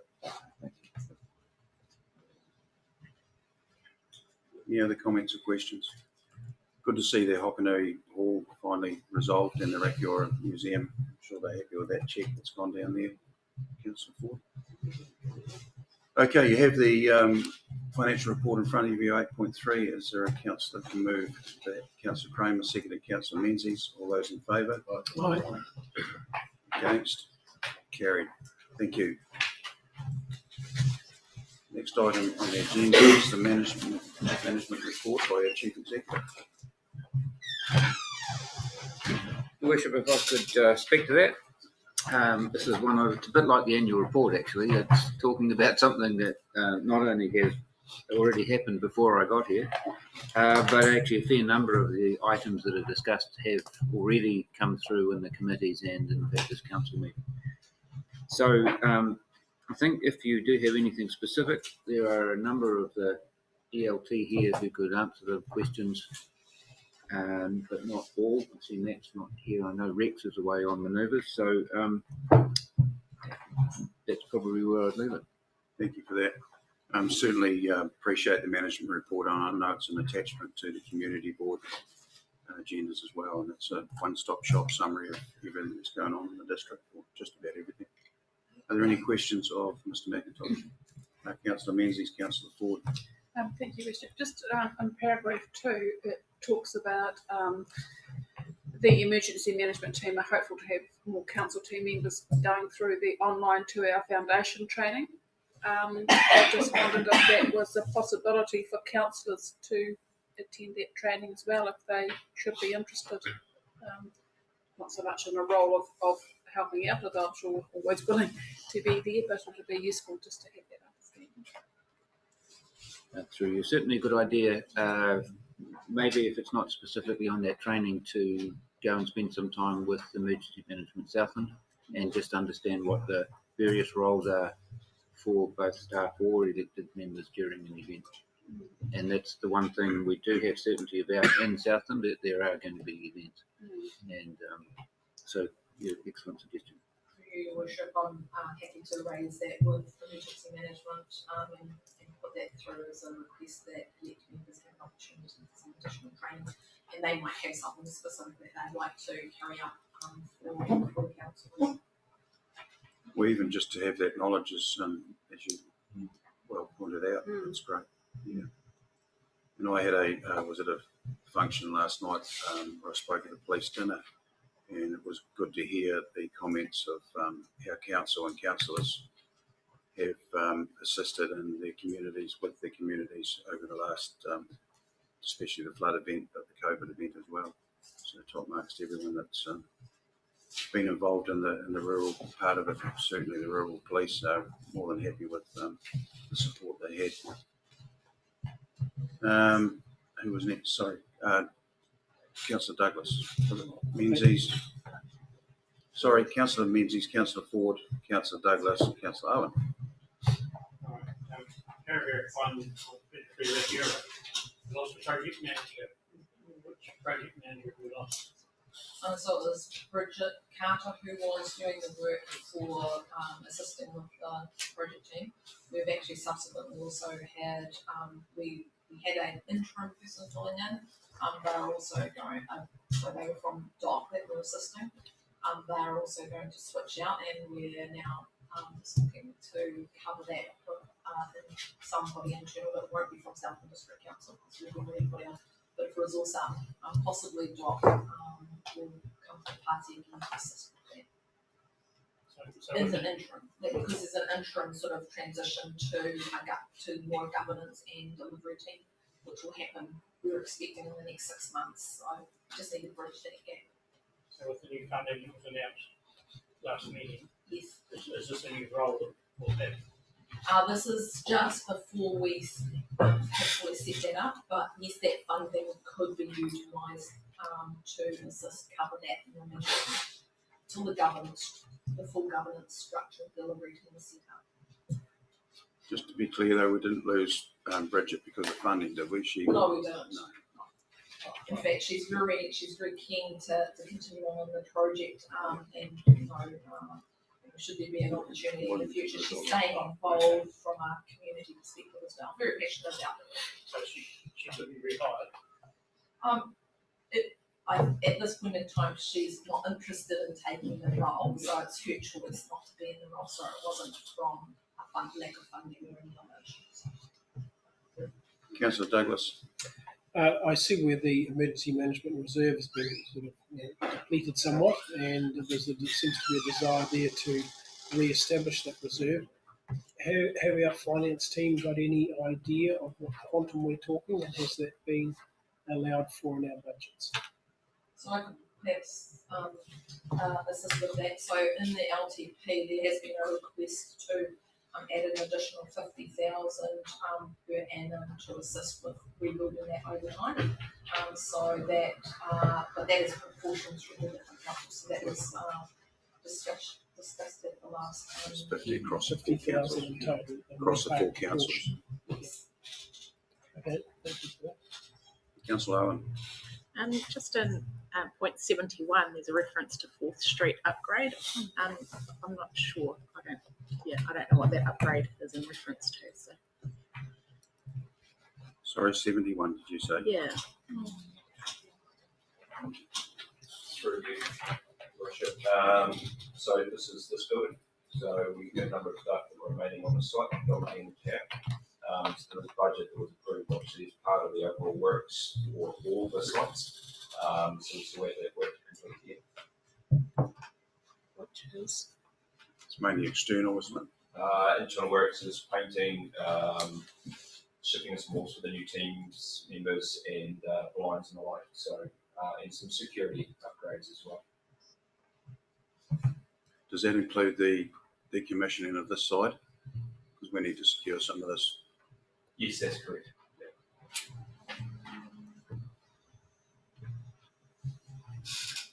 Councillor Menzies. Thank you, Worship. Rowan covered one of my questions, but the second was just in relation to paragraph 29, with the fund that's available for 326,000 through Sport Southland. I just wondered if there's an opportunity for some of that funding to go towards the holiday program that has been held last year and to hold more of, because it talks about coordinator fees, etc. in there. Is that a possibility, or do we may not know the answer to that? It's not our fund though, is it? Through you, Your Worship. Because Sport Southland was running it on behalf of us, I would say that it's a possibility they will have looked at it. The CLT team runs works for Sport Southland, so I don't know the definitive answer, but I suspect they will have tried to find as many sources as they possibly can. Yes, if we can just make sure if there's possible that contribution goes towards the holiday program. Yeah. Thank you. Councillor Ford. Yes, no problem. Certainly, I'd like to comment on the leadership gathering that has been so successful at Stewart Island. And the number of folks that come up, been marvellous. And I see they're going to have some more workshops in other parts of the area, you should encourage your people to come along, especially the younger ones. You can see a very marked difference in people have risen, so to be encouraged indoors. Thank you for those comments, Councillor Ford. Certainly. Made a great face on a lot of people. Yeah. Certainly made a difference down at your. Any other questions in regards to this matter? Just perhaps Councillor one for Cameron.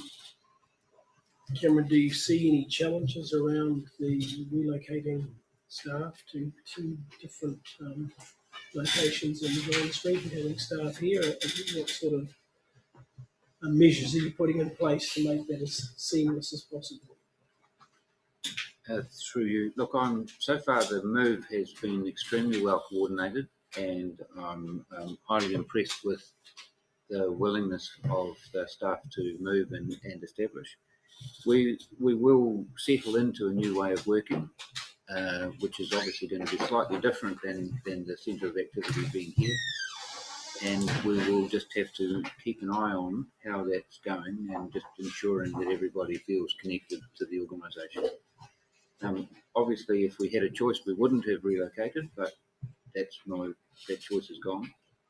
But again, I think that the team have done an outstanding job in executing the move, and I've been into both of the other locations several times already. I've got my own swipe key, so I can pop in unannounced, and it seems to be going really well. So you've just let the cat out of the bag,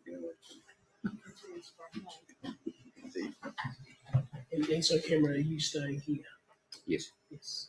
So the intent, I understand, is for the customer-facing component of the council, the organisation, to remain here, because that is where our ratepayers are familiar with coming to. So that's where the front desk would be. The whatever it is, 42 Don Street is not intended to be public-facing, and I think Councillor Duffy mentioned that he felt somewhat isolated in purgatory while he was trying to figure out how to get through. There is a reason, and that is because we are not intending for the public to bowl up, and in fact we can't really accommodate it well. On 20 Don Street, obviously the council chambers are going to be established there after the blessing in the new year, I presume, and there will be a customer component, although if you like, the working area will be secure, but public access will be able to, the public have a right to be able to come to a council meeting, and they will be unhindered in going to and from the council chamber.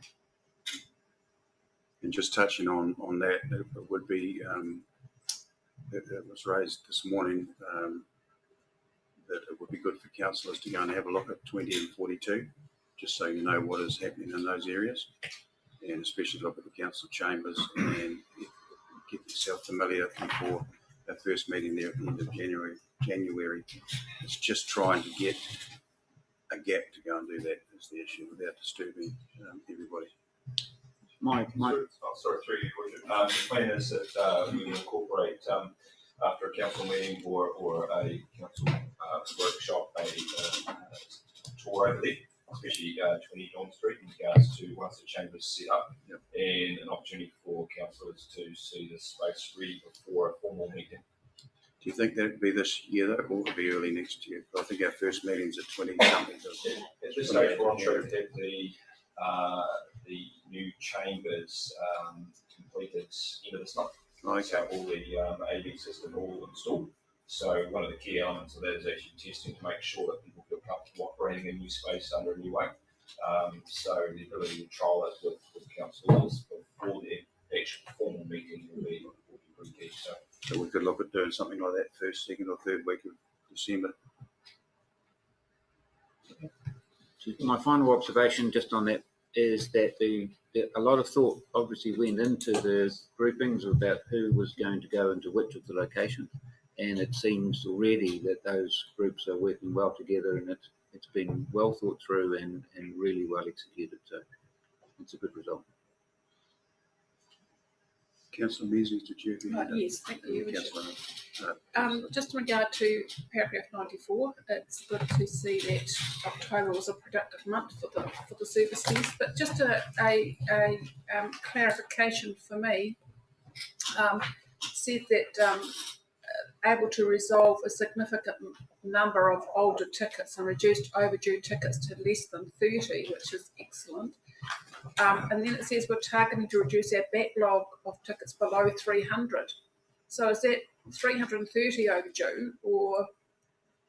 Through you, Your Worship, sometimes a ticket may be a system change that is part of an implementation program. So it doesn't become overdue. It just sits in the background until we've completed that component of work. We work to a different plan with each upgrade of each system as we go through it. And so we keep that relevant so we don't lose track of that. Okay, so you're aiming to get that There's a significant amount of work that the team complete on a daily basis to get us to where we need to be. That's got to just clarifying it because it talks about the backlog and so you're hoping obviously to lower that. Yes. Councillor Byers. Thank you, Your Worship.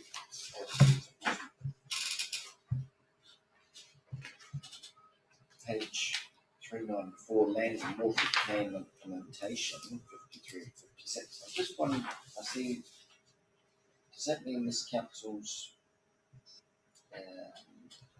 got some issues around discharges to water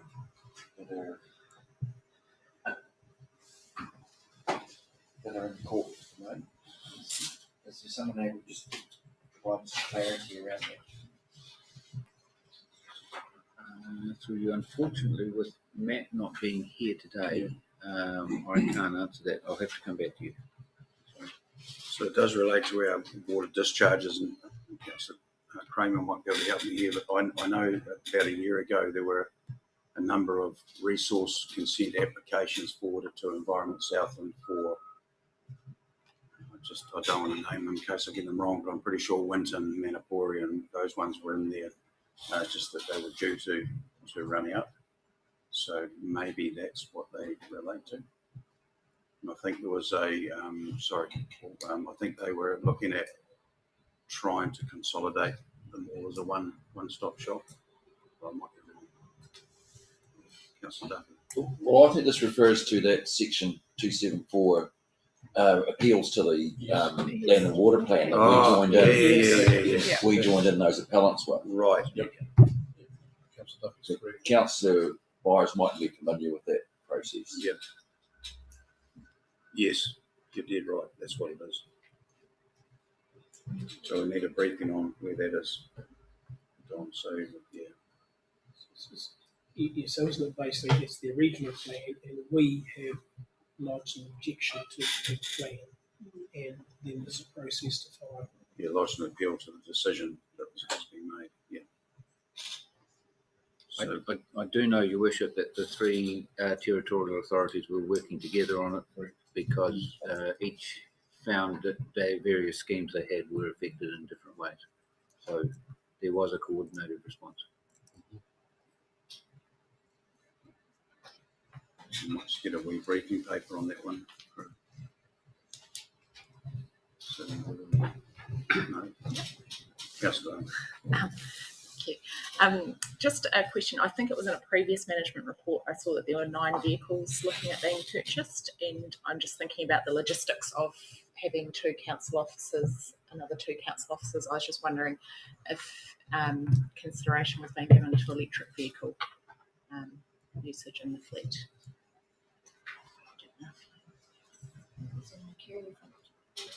Yeah. Yeah, but not about this, not them being electric. I know that there was some work done when I received my second vehicle about making it electric, but it was just the miles and the charging stations weren't sufficient to keep that. Yeah, but run around town situations where you're going to be going backwards and forwards here, I think it would be worth while if it hasn't been done, talking to Great South, because there was a lot of work done there on recording the fleet. They even got a trial vehicle for a while from ECA to trial using it to see how practical it was for people and I stuff. don't know if many of our vehicles just travel around town, but Through here, motor vehicles is my area, and we're currently looking at electric vehicles. However, as you rightly say, we can't put them right across the community. We just don't have a charging station. There's not a lot of around town running really done by staff, but what we are looking at right now is hybrid vehicles. So we have just purchased one, and actually we're looking closely at making more of the fleet a hybrid at this stage. is that RAV? Yes, Oh, it's yeah. a RAV4. Yeah, I drove it down here. It was a really nice vehicle, and it actually, it's a really well. It's the way we go forward. So that's probably the first step we'll do. I understand too from the media this morning that it's going to get harder to even get vehicles into the country over the next 3 or 4 years. The parts just aren't there. Well, I mean, another issue with Don Street is about parking. We're probably better to park here and walk generally. Through you, Your Worship, we do have a plan for parking which will be available for councillors at the public library, so it's just a short walk down to the new 20 Don site, and we will arrange that later in the piece. But also, to your point, councillor, we're actually walking between the sites wherever possible, and getting our steps up. It's good for our health, and staff are being active and promoting. Make sure you manage your time between meetings, and using electronic means.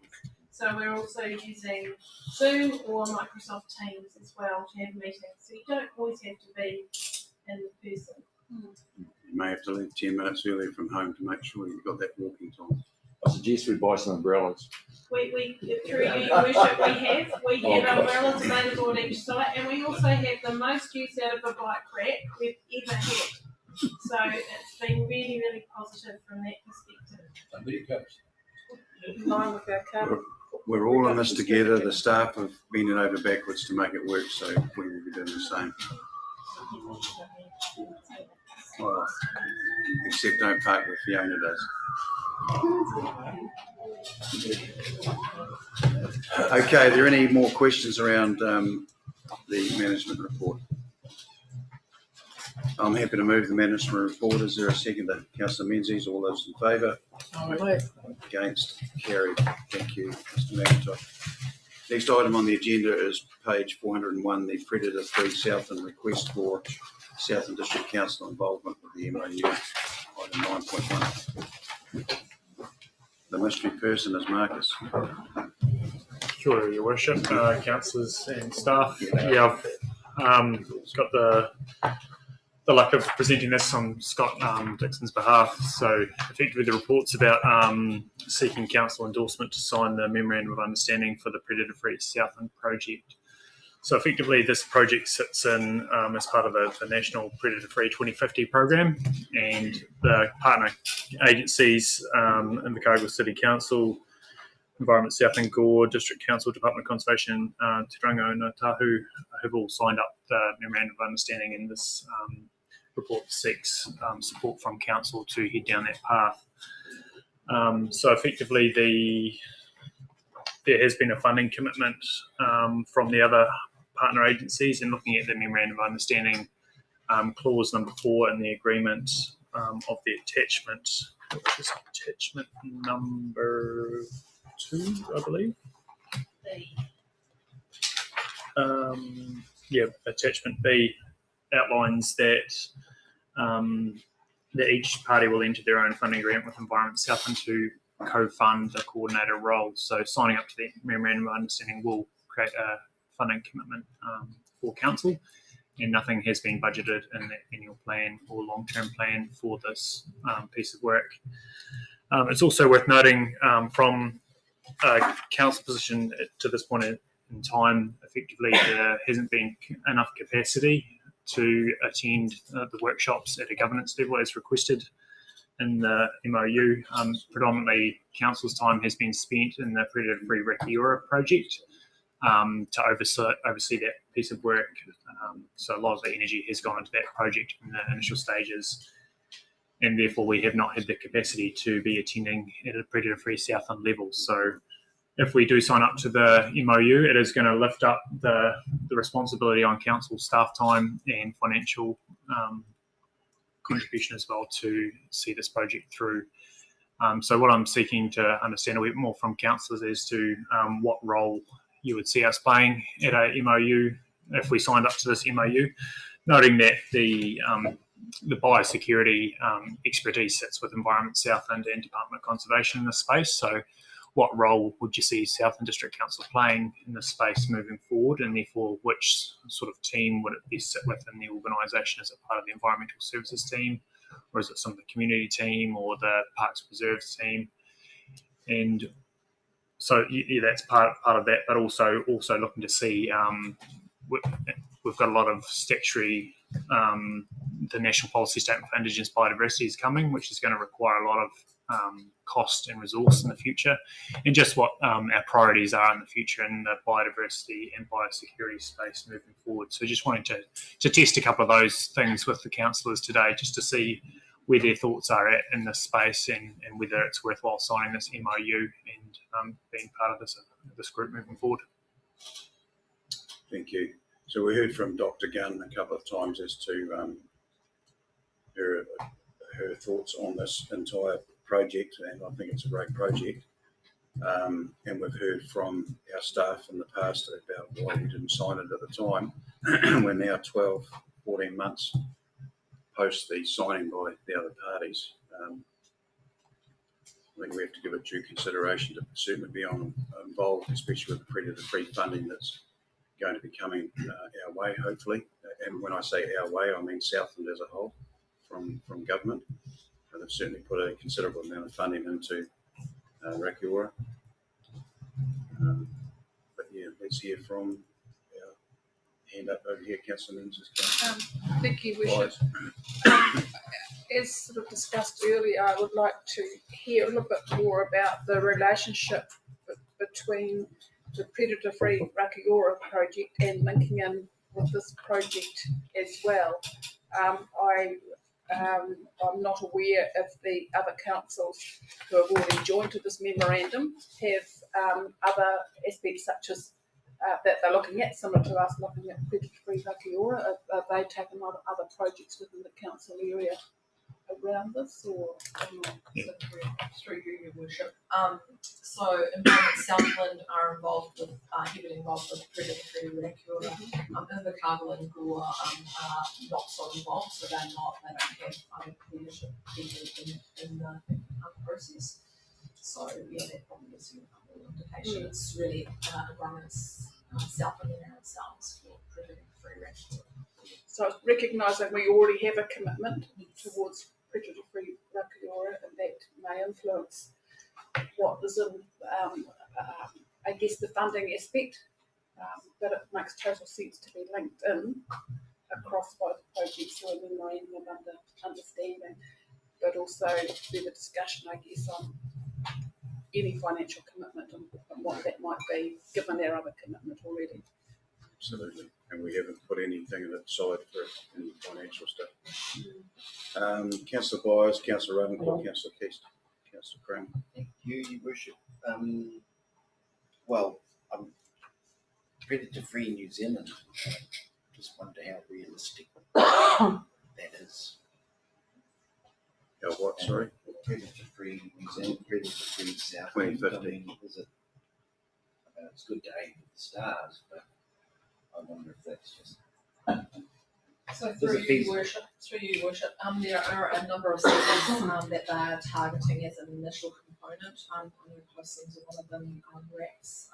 So they're not trying to target every single predator at this time throughout New Zealand. So they're trying to bite off what they think is appropriate. Rats and musculads first, I think it is. Yes, it is. Well, I can understand an island, it's all island, isn't it? That might be achieved down the short island, but south. Well, the thing is, Councillor Byers, that we have lots of Forest Hill, Bluff Hill, I'm just trying to remember the other ones, Green Hills. There's a bit being done out to Otakari, etc., that small groups doing it. And these pests, once they get to figure out that an area has got birds in it, they'll actually shift into it rather than go away from it. So we've got to help our neighbours. My view is, if people are giving it a good go, let's try and help them. DOC are doing it's arguable, but they're doing a reasonable job over 1080 with the possums and some of the rata trees and that are returning back to how they were, especially down the Wairara Heri.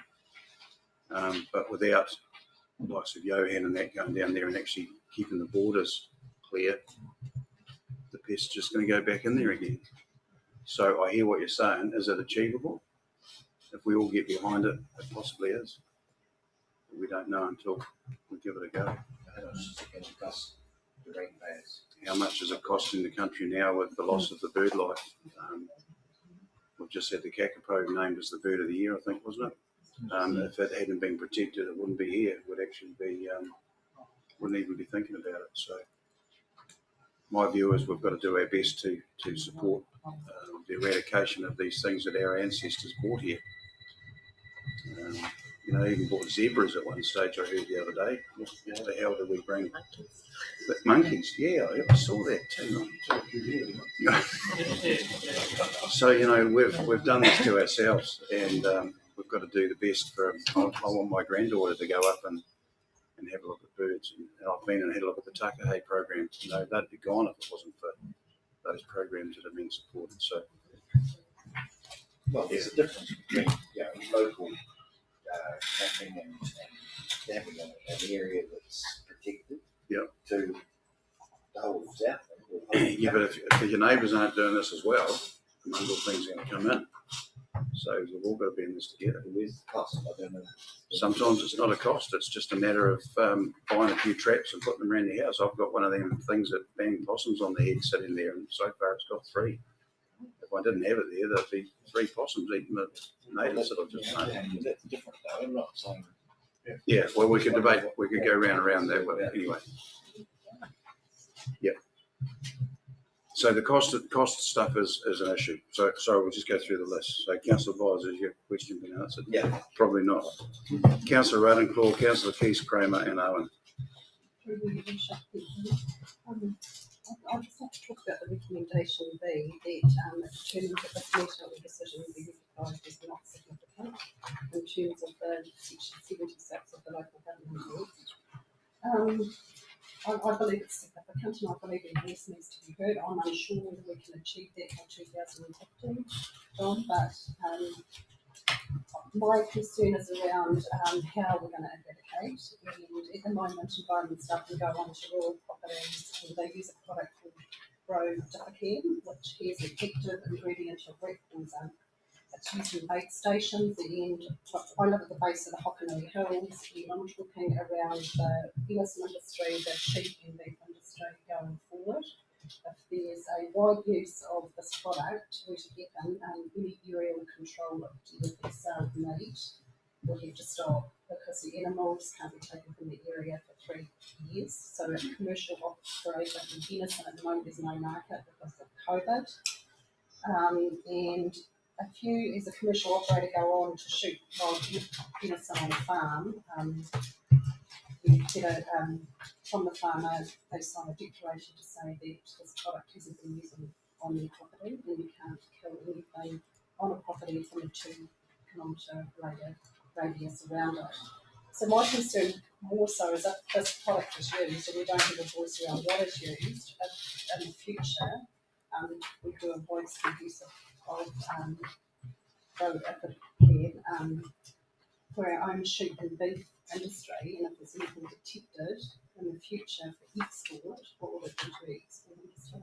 So I think we need to, my personal thing is it's very significant, and the voice needs to be heard, and it needs to be heard strongly. So it's a significant decision we're going to make in regards to signing the memorandum. Yeah, I think it's significant. Yeah. So you're agreeing that we do? Absolutely, okay. Yeah. Right. Councillor Keyston. Thank you, Worship. My concern is that with this, I think we need to be actively doing this, thinking that we're not going to make a difference well, we can't not think we're going to make a difference. We have to get in and have a go at it, because the damage that the pests are doing to the biodiversity is more than we would realise, I believe. My concern is that there is quite a portion of the Southland district, namely the Catlins, so from the mouths of Matara River up towards probably as far up as Matara Island and back across in the Mokarita Valley, is excluded from this agreement. And whilst it is said that DOC is taking care of that, I presume that's just because they 1080 the Catlins Forest, but there's a huge amount of action required there to support the efforts that are already going on locally.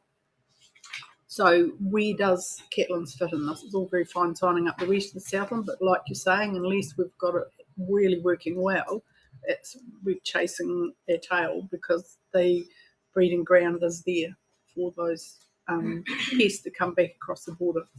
So with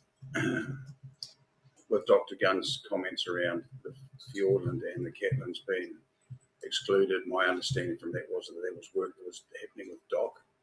Everything else was something that had to be, if it could be, supported by community groups. My issue would be that DOC probably really only 1080 the forest, and so there's thousands of hectares of land down there, farmland down there, that remains unsupported for predator free. So they're inside this map line. Yeah. So we need to check that map. I haven't seen the map, except the one that Dr. Gunn. Yeah, that's the one I'm working on. Right. So we're like the memorandum is the agreement.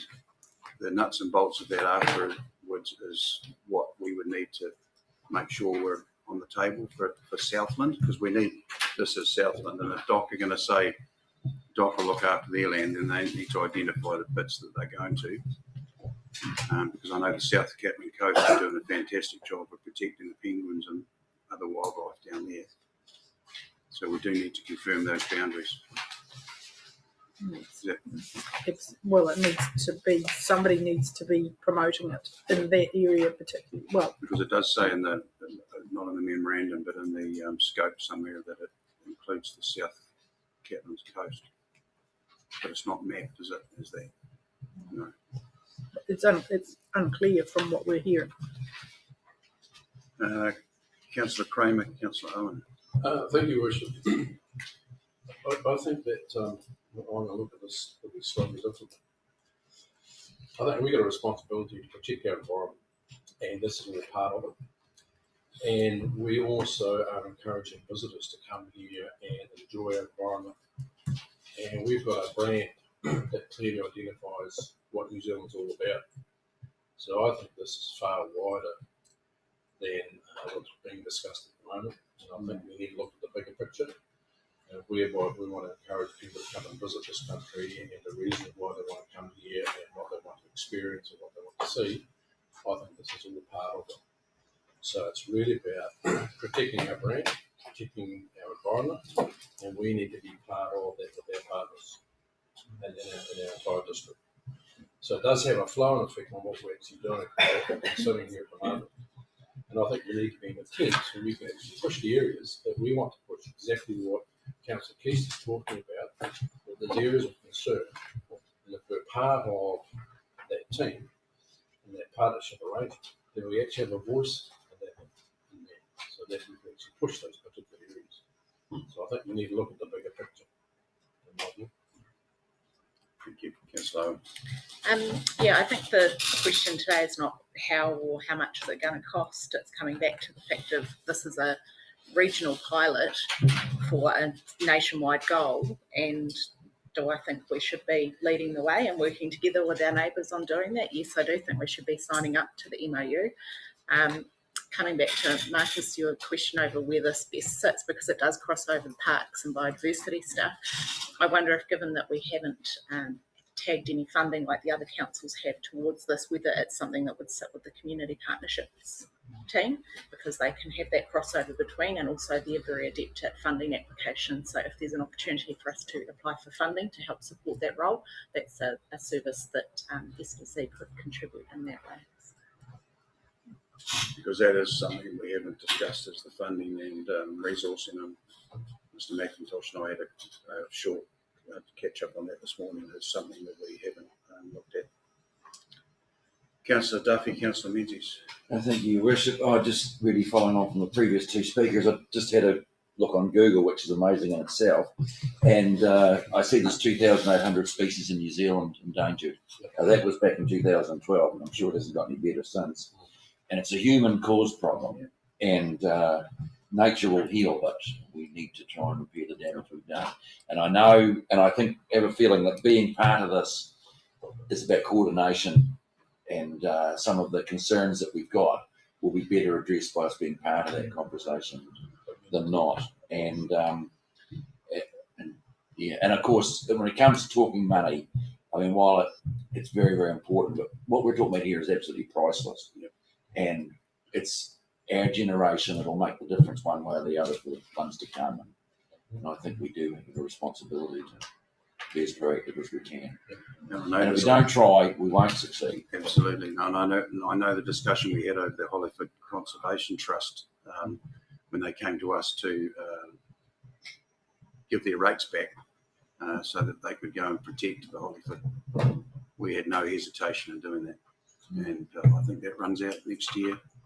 And they'll probably come back to us again for it.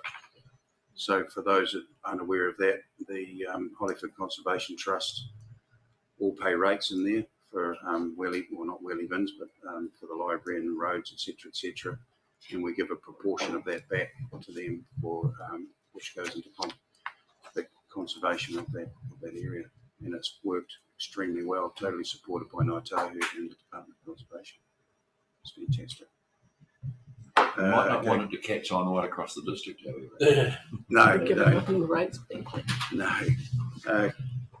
Councillor Menzies and Councillor Byers. Thank you, Worship. As I said, we need to be part of that memorandum. Whatever is being done is obviously targeted, because you can't do everything we'd like to do at once. But there is another discussion to be had in respect of how the staff are going to be resourced to do this work, because you just can't sign up to a memorandum and think you pay over whatever and the job's done. So, and we haven't got that information before us as to that capacity, so we do need to understand that. Absolutely. And that's why we've put it off till now, really. Councillor Byers. Thank you, Worship. Well, look, I've heard about the responsibility to protect the environment, attracting visitors to the country, and thousands of endangered species. I wonder if perhaps we have already got some things that we can do to protect some of these, the water and the insects and that. I keep bees, but I don't keep bees at the moment because it's too hard to keep them alive. We're spraying poison on a massive scale to manage our infrastructure. So I'm not saying no to this predator free, but I just think we can talk about how important it is to protect the environment, but unless we walk the walk, then it's just talk, isn't it? So we've got opportunities now to reduce this chemical use across our infrastructure. Thank you. Councillor Harper. Yes, Your Worship. I think really in the long term we should be part of this scheme, but in doing so, we also should be part of the consideration of what is used to destroy some of these pests. The minor stuff that we're talking about, mustards, rats, cats, whatever, they are totally medicine. I've got a baby not very far away to it, have we? Thinking that the other day, got 9 possums in the 7 days. So they're certainly out there in bigger numbers than what you think. And also in our area, with the Great Wall being part of that golf scheme, there is a predator-free zone down the Wairewa to the Waitū Villa, which would be a great asset to the area. and increasing the bird life. And there's already a few other things down there that haven't been there and are not there anymore, like back in my younger days. Deer stalking and stuff, and like you could hear cheese at night time. I thought you were going to say a mower there for a minute. It wasn't that long ago. And there, there's a lot of things around the countryside that we don't actually realise what are there. I was parked in the middle of Lake Avoca there about a couple of years back for Johan.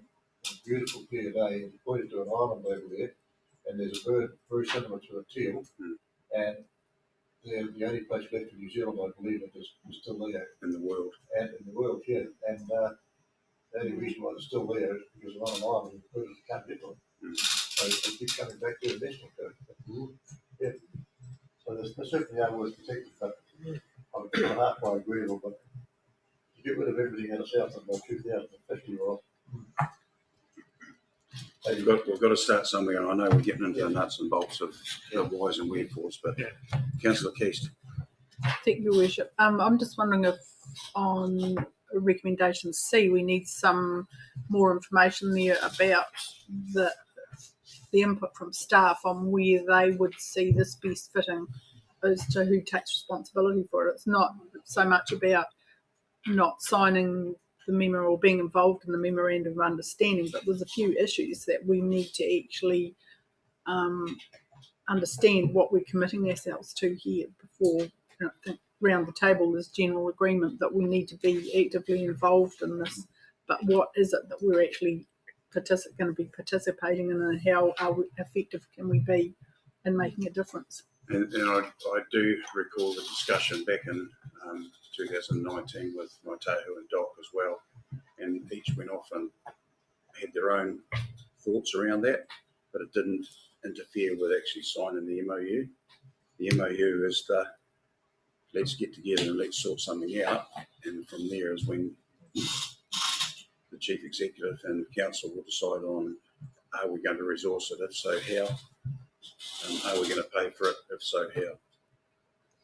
So it's the MOU that we're here to agree on or not signing, given the authority to the Chief Executive to sign. It's really, but it's specifically saying there we don't require further analysis of costs, benefits or advantages. I suppose we're saying as far as signing the MOU, we're willing to do it, but we're not, what's it going to cost us? I'll let Mr McIntosh answer that, but my feeling is that at this stage that's not what we're here for, but yeah. So thank you. I believe that we can do that in the LTP process. So the way I've read it, the MOU isn't binding, but I think the points that have been made have been excellent. I think there's another element to it, and that is that when central government's looking to distribute funding for projects that are dear to their hearts, they do look for a coordinated response in the district. And I think that at the moment, Southland District Council hasn't signed. I don't think that's a philosophical reason. I think it just happened that there weren't enough physical resources on the ground at the time, and so it got left. I don't believe, from anything I've read or understand, that the council intended to stay outside. So I do think that there's an advantage in signing up for a united regional approach, and I also think that it does, subject to what council subsequently decides about our involvement and how much that costs or who we have available, that does improve the ability to, if you like, improve the coordination of the outcomes in each of the areas. So I personally do think it's a good thing to proceed with. So it's not a disadvantage in moving those forward. If council agrees to the section or number C there, or normal C, we sort of, I feel like we're going in a bit blind there, but actually we can tailor that to suit ourselves. Through you, I don't believe that it's in fact binding, and you've got time between now and the LPP and the final decisions around final budget to refine what that involvement looks like. And if at that point council chose to exit again, there would be no reason why not. So I don't believe that by passing the resolutions, you're going to be, you need further information to, in principle, join the MOU. And the MOU, as Mr. McIntosh said, it's not binding. However, it is indicating to outside agencies that we are all in this together. That being the case, I would move the recommendation. And just before that, sorry, Councillor Ford, well, yeah, Sorry. it's been moved. Councillor Ford, have you got a comment Oh, yes, before yes, I ask for a I've second? shown you and all those things, and I was thinking around it that way, we are paying for it currently because we're poisoning rats ourselves, we're catching possums, here it's very, kills them, so we are paying for it anyway. So if you clean them up, there must be a method. Rats, things that say they're up to you, just poison. So we are paying, so we're going to change the method. So just endorse that. So you're happy to second the motion? Moved and seconded. All those in favour? Aye. Against? Carried. Sorry, it was just a point of clarification that we are contributing towards the funding of the coordinator by agreeing to this. No. Well, this is what it says in the memorandum of understanding, doesn't it? The entities have also agreed to fund a temporary support role that will enable their collaborative. And that's, sorry, just to cut you off there, that's something I'll discuss with Mr. McIntosh, that this is now over a year old, this MOU. Yeah. And I wonder if this is the one we should be signing, because there are two people that signed that actually are no longer there in those councils. So we're agreeing to signing a memorandum of understanding. Not necessarily this maybe one. a new. Yeah. Okay. Thank you. Sorry, Councillor. So section B, can we take out not and make it significant, or is that? No, That's I don't have so many times it says not significant. That's aligned with the policy of determining significance, which Yeah. is I agree with you, it is significant, but under this definition, and Louise might correct me if I'm wrong, this is relevant under our significance. The significant, through you, your worship, the significance engagement policy is quite tight in its description of strategic and significant. And what Councillor Ravencore has talked about is definitely significant, but in terms of policy and how council works, it doesn't quite fit into that present definition of significant. But this is under section 76 of the Local Government Act, not our significance. And The current and future social, economic, environmental or cultural well-being of the district or region. So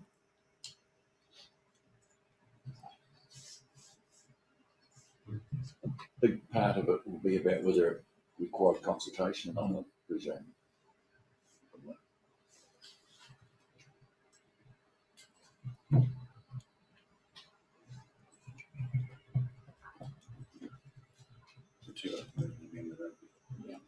So Can I just Yeah. look in this is one of those words that is a local government specific word. So I unfortunately I can't just offhand tell you what the threshold is for what something is significant or not significant. But if I was to make up an example, if council was to decide to stop having area offices or to stop having libraries, that would be something that was definitely significant. Or the sale of a significant asset. This is important in the sense of the damage that the wrong product in the wrong place could do to New Zealand's export markets. But in terms of the Local Government Act, the definition of significant, I don't believe it would meet the test. The fact also that it's not binding, it's that it's a memorandum of understanding as opposed to a formal contract. There's a number of reasons why I don't believe that it would be determined as significant in the sense that you mean it, as opposed to the sense that the Local Government Act means it. So I believe we're okay. Yeah, I would tend to agree, because it's saying here about bylaws and enactments, etc., which isn't what we're. But the process for pest eradication is certainly significant. Through your worship, it's also key that the significance the judgment is under our significance and engagement policy about whether it's significant. And that's our approach on the decision-making process and the proposal, not rather the significance of the actual thing that we're doing. Thank you, Worship. I just wonder if we're able to make a note in the minutes that records that councillors concerned, so it's not forgotten. Yeah, that's just something that Fiona and I were just discussing, that this is the discussion has taken a considerable amount of time, which shows that we are really considering this entire matter, and from that we treat it as a significant event and something that we need to be involved in for everything that's been discussed, including your comments around sprays, comments around the effects on export markets, etc., etc. So it is a significant matter, the eradication of these pests that our ancestors brought into this country. Through you, Your Worship, Environment Southland also has gone through a biosecurity strategy last year, which involved, Catstown and Maui. That is part of that whole biosecurity space of how we look after and eradicate pests. So I think anything that fits out of that predator-free Southland will be in the context of the regional strategies and what's the right tool for the right location. So, close to farmland, it might be hand trapping various aerial poison and taking some of those considerations into account when, water supplies and other bits and pieces. So that would be part of the group's role in Department of Conservation to actually do some more detailed analysis around what's the right method for eradication in the different locations to make sure that it's not compromising the other well-beings that the council want to achieve as well. I know we're finished with that item, but did you have another? I was very much going to start. Thank you for that. Thank you for the discussion around this whole matter, and we look forward to how we are going to resource and pay for this if required going forward. And we'll just check on that MOU as to the. No, it was seconded. Yeah. Councillor Ford seconded it, and I put it, and it was all in favour, carried. Yeah. Thank you. Okay, the next item on the agenda. So in the minutes.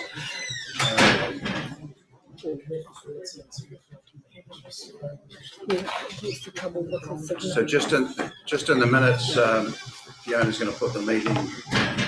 The meeting confirmed that the issue is significant under section 76, but it's not. Oh, you read that. I can't read that. I was just going to pop in that at the meeting we're concerned that the issue is significant under section 76 of the LGA 2002, but it's not significant in terms of the Southland District Council significance and engagement policy. Cool. So the next item on the agenda is 9.2, page 417 of the agenda, the appointments to the Milford Community Trust, and Councillor Kramer is going to step back from this item. Financial interest. All right, thank you, Mayor Tom. I don't think this will have quite the discussion that the last paper did, so I'll just take it as read. Essentially, where we've got to is we've got a couple of positions for trustees that are vacant at this stage. Both Brad Johnston and Tim Holland have previously been trustees. Brad is the representative from essentially the residents in Milford, and Tim has previously been the manager for Milford Sound Tourism Limited and been on the trust possibly 3 years at least, 4 years, and maybe just a touch longer when he took over that position. So we advertised for the roles. They've been nominated, and it's 2 nominations for 2 positions. So, is there any other questions? Certainly not going to argue with the nominations from somewhere else, but I thought Mr. Holland had moved out of Milford. He has. He is still interested in being a trustee because there's some discussions around the future of the trust that have been ongoing that should come to conclusion this year. And he's, for consistency, as part of that discussion, he's keen to still be part of that. Very good. Sorry, Councillor Menzies and Councillor Bias. Thank you, Worship. I'm grateful for that explanation because I know neither of these gentlemen and I was concerned that there were two applications and therefore no need to interview, because how do you decide on whether those nominations are people that can undertake the work? So given their previous experience, I'm happy to agree. Councillor Bias. Thank you. So you've moved that, Councillor Menzies, you've moved that? Or? Happy to move. Okay, so just before I put it, Councillor Bias. I was just wondering if there were any other nominations. No, there's two nominations for the two positions this time. Okay, are there any other questions? It's been moved by Councillor Menzies that the recommendations you see in front of you, 9.2, is there a seconder? Councillor Scott? Got a question, Councillor Kest? No. Seconded, Councillor Scott. All those in favour? Against? Carried. I don't know what's going on there. All right, so thank you for that. That is our council meeting for the 18th of November. We've got half an hour before we take a break for lunch. I guess we can move straight into a workshop, unless anyone wants to take a comfort break for 2 minutes. Are you having councillor only time today? That was going to be last week, but we ran over time because of that Waiheke cable one, but I'm here with Councillor. Because there were a couple of things. Yeah, I just haven't got my notes with me. I'll have to go and get them. Do you want to have that now then and go into a workshop at 1 o'clock? We'll go. That would work. That would work? Yeah. That would work? Okay. I'll go and get my notes.